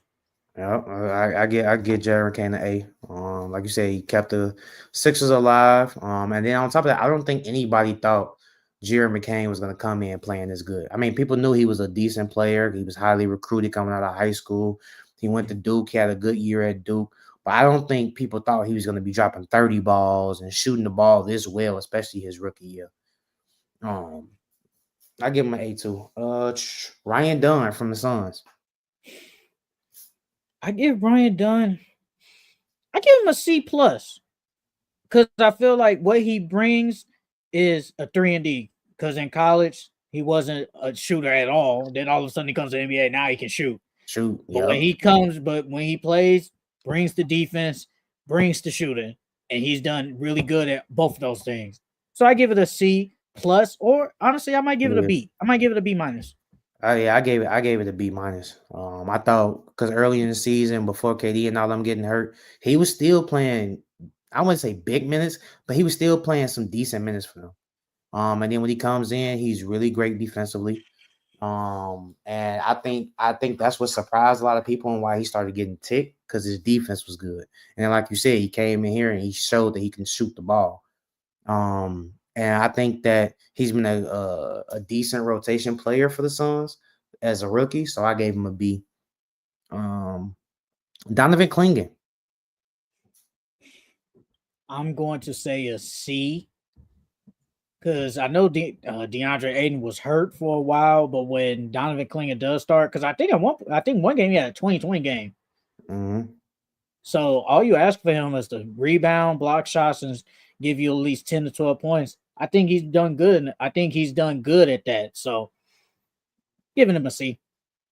I gave him a B minus. And I would have gave him an A, but like because I think Donovan Clingan has played really well, but he doesn't play that many minutes. Like Yeah, I that's haven't what, seen him play 30 minutes at all this season. I think his career highs. I don't even think is it even in the 20s in minutes so far this season. I mean, you ain't gotta look it up, but oh, and it's I don't think he's played at least 25 minutes, bro. So I mean, that's the only thing. I like what he's like when he's in the game, he's almost automatically a double double. So I mean, but he just doesn't get enough tick. But I gave him a B. Stephon Castle. A Yeah. leading rookie of the year candidate right now comes in, plays good defense, scores, handle the ball when he needs to, especially when Devin Vassell was out early in the season. He played good for them. A. Remember, remember we were talking about him when he was first coming out the draft, and we were like, we wonder where he was gonna go because he was hooping when he was at Baylor. But I'm surprised he had. I mean, You know, he's just UConn? now starting to get to Jacob. No, that's the next dude I'm talking about. Jacoby Walters. That was my fault. That was the next dude I'm talking about. Oh, okay. Yeah, but nah, like you said, Stephon Castle, rookie of the year. He's been playing really well. Chris Paul has definitely helped accelerate that rookie learning curve. Um, and he's been a key part of the reason why the Spurs have been winning. Because they've been playing him a lot. And then the last one, like I said, Jacoby Walters for Raptors. C minus. I think because at first he wasn't really playing, but now he is playing some good minutes, and when he plays, he's been scoring pretty good for them. So I'm giving C minus. I think it was a good pick for them for the Raptors. Yeah, I think Jacoby Myers was a good pick for him too. Cause like before, like I was saying earlier when we was talking about Stephon Castle, we was both kind of high on him coming out of Baylor. He had that really Um, good game for Baylor. He was good yeah, for Baylor too. yeah, he was. He was really good for Baylor. I thought he would have went higher in the lottery than what he did. I don't know why he dropped, but I low key think the Raptors need to play him more, bro. Like when he had that, what it was it 30 that he just had? He just had 30, right? It was or was it high 20s? Because he hit like Might have six, been seven 20. threes. He hit like 6, 7 threes, G. It might have been 20s if anything. But he showed he could shoot the ball really well. I think the Raptors need to I think the Raptors need to play him more. I mean, y'all not gonna be winning no games anyway, so you might as well see what your young talent got. That's it. Yeah, that was my last one. Get ready for these pickums, then we can go. Unless you want to do this team that's rising and falling. Yeah, we can save that. Your boy's starving. I'm hungry. I'm starving. We can say that for next week, honestly. Let's do these pickums, man. Let's do these pickums. Thursday NBA games. Bulls and the Hawks. Hawks. Give me the Atlanta Hawks. Thunder and the Pacers. Give me Thunder. Give me the Oklahoma City Thunder. Heat and the Magic. Magic. Give me the Magic. Hornets and the Wizards. Hornets. Man, give me the Charlotte Hornets. Raptors and the Grizzlies. Grizzlies. Give me the Memphis Grizzlies. Nets and the Bucks. Bucks. Give me the Bucks. Rockets and the Pelicans. Rockets. Give me the Rockets. Jazz and the Trailblazers. Trailblazers. Give me the Portland Trailblazers. Pistons and the Kings. Pistons. Man, Detroit basketball. Come on, man. I'm picking the Detroit Pistons. What? Hey, man. What? Kings been playing bad, man. I'm picking the Detroit Pistons. Friday's NBA games. Knicks and the Magic. Knicks. Knicks. Give me the Knicks. Pacers and the Celtics. Pacers. You're a hater. Give me the Boston Celtics. Spurs and the Nets. Spurs. Give me the Spurs. Timberwolves and the Rockets. Who at home? Rockets. Rockets. Give me the Houston Rockets. Grizzlies and the Pelicans. Grizz. Give me the Grizzlies. Cavaliers and the Nuggets. Give me the Cavs, though. Give me the Cleveland Cavaliers. Mavericks and the Suns. Suns. Give me the Phoenix Suns. Warriors and the Clippers. Clippers. Give me the LA Clippers. Saturday's games. Bucks and the Bulls. Bucks.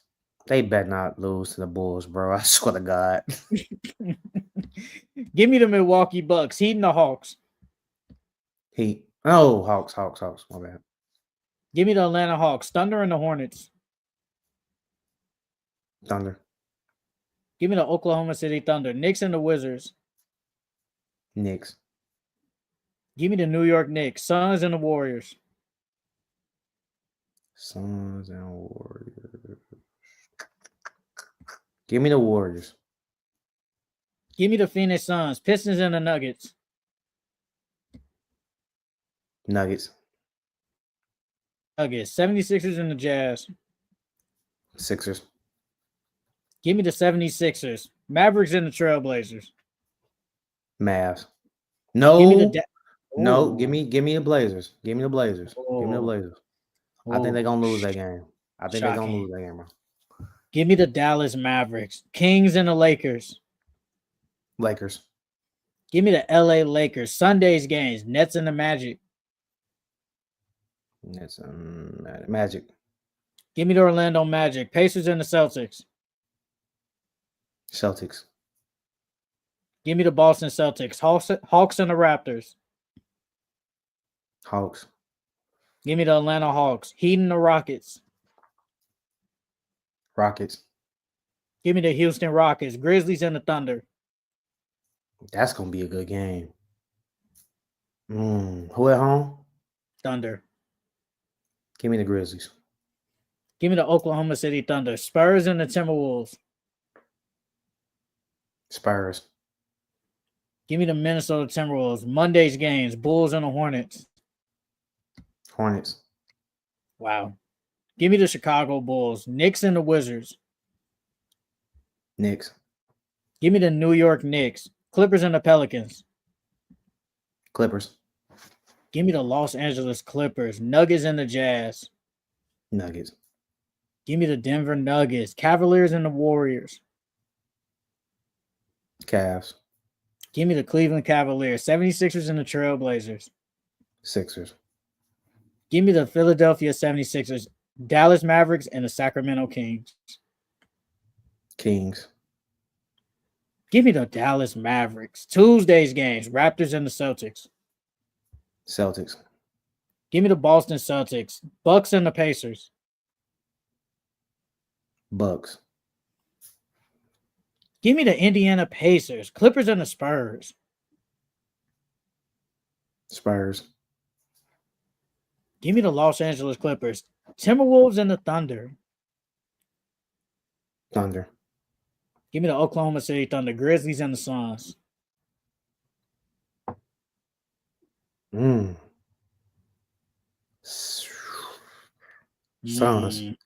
Suns. Give me the Memphis Grizzlies. Cleveland Cavaliers and the Los Angeles Lakers. Cavs.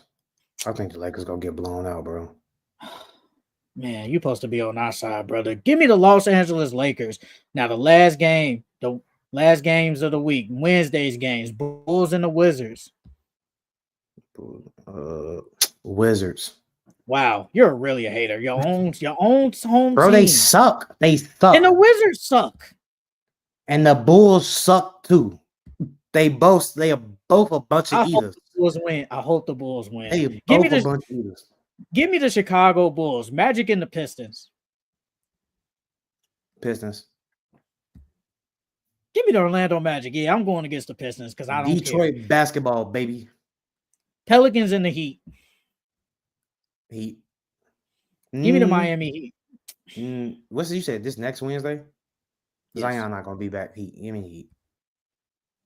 Give me the Miami Heat. Jazz and the Knicks. Knicks. Give me the New York Knicks. Nets and the Raptors. Raptors. Give me the Toronto Raptors. Mavericks and the Rockets. Rockets. Give me the Houston Rockets. Hawks and the Nuggets. Hawks. Give me the Denver Nuggets. 76ers and the Kings. Sixers. Give me the Philadelphia 76ers. And that is it for the Full Court Entertainment Podcast. Follow us on all social media platforms at Full Court Entertainment Podcast. Follow us on Instagram, TikTok, Twitter, Facebook, on all. And we have one last post. Simone Walker. Shout out to y'all. Y'all been doing y'all thing on the pod. Thank you, Simone. It means a lot, man. Thank you. But that is it for the podcast, y'all.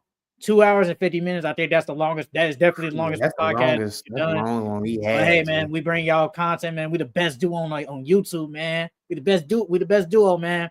But we'll see y'all next week, man. Happy holidays. See y'all in 2025.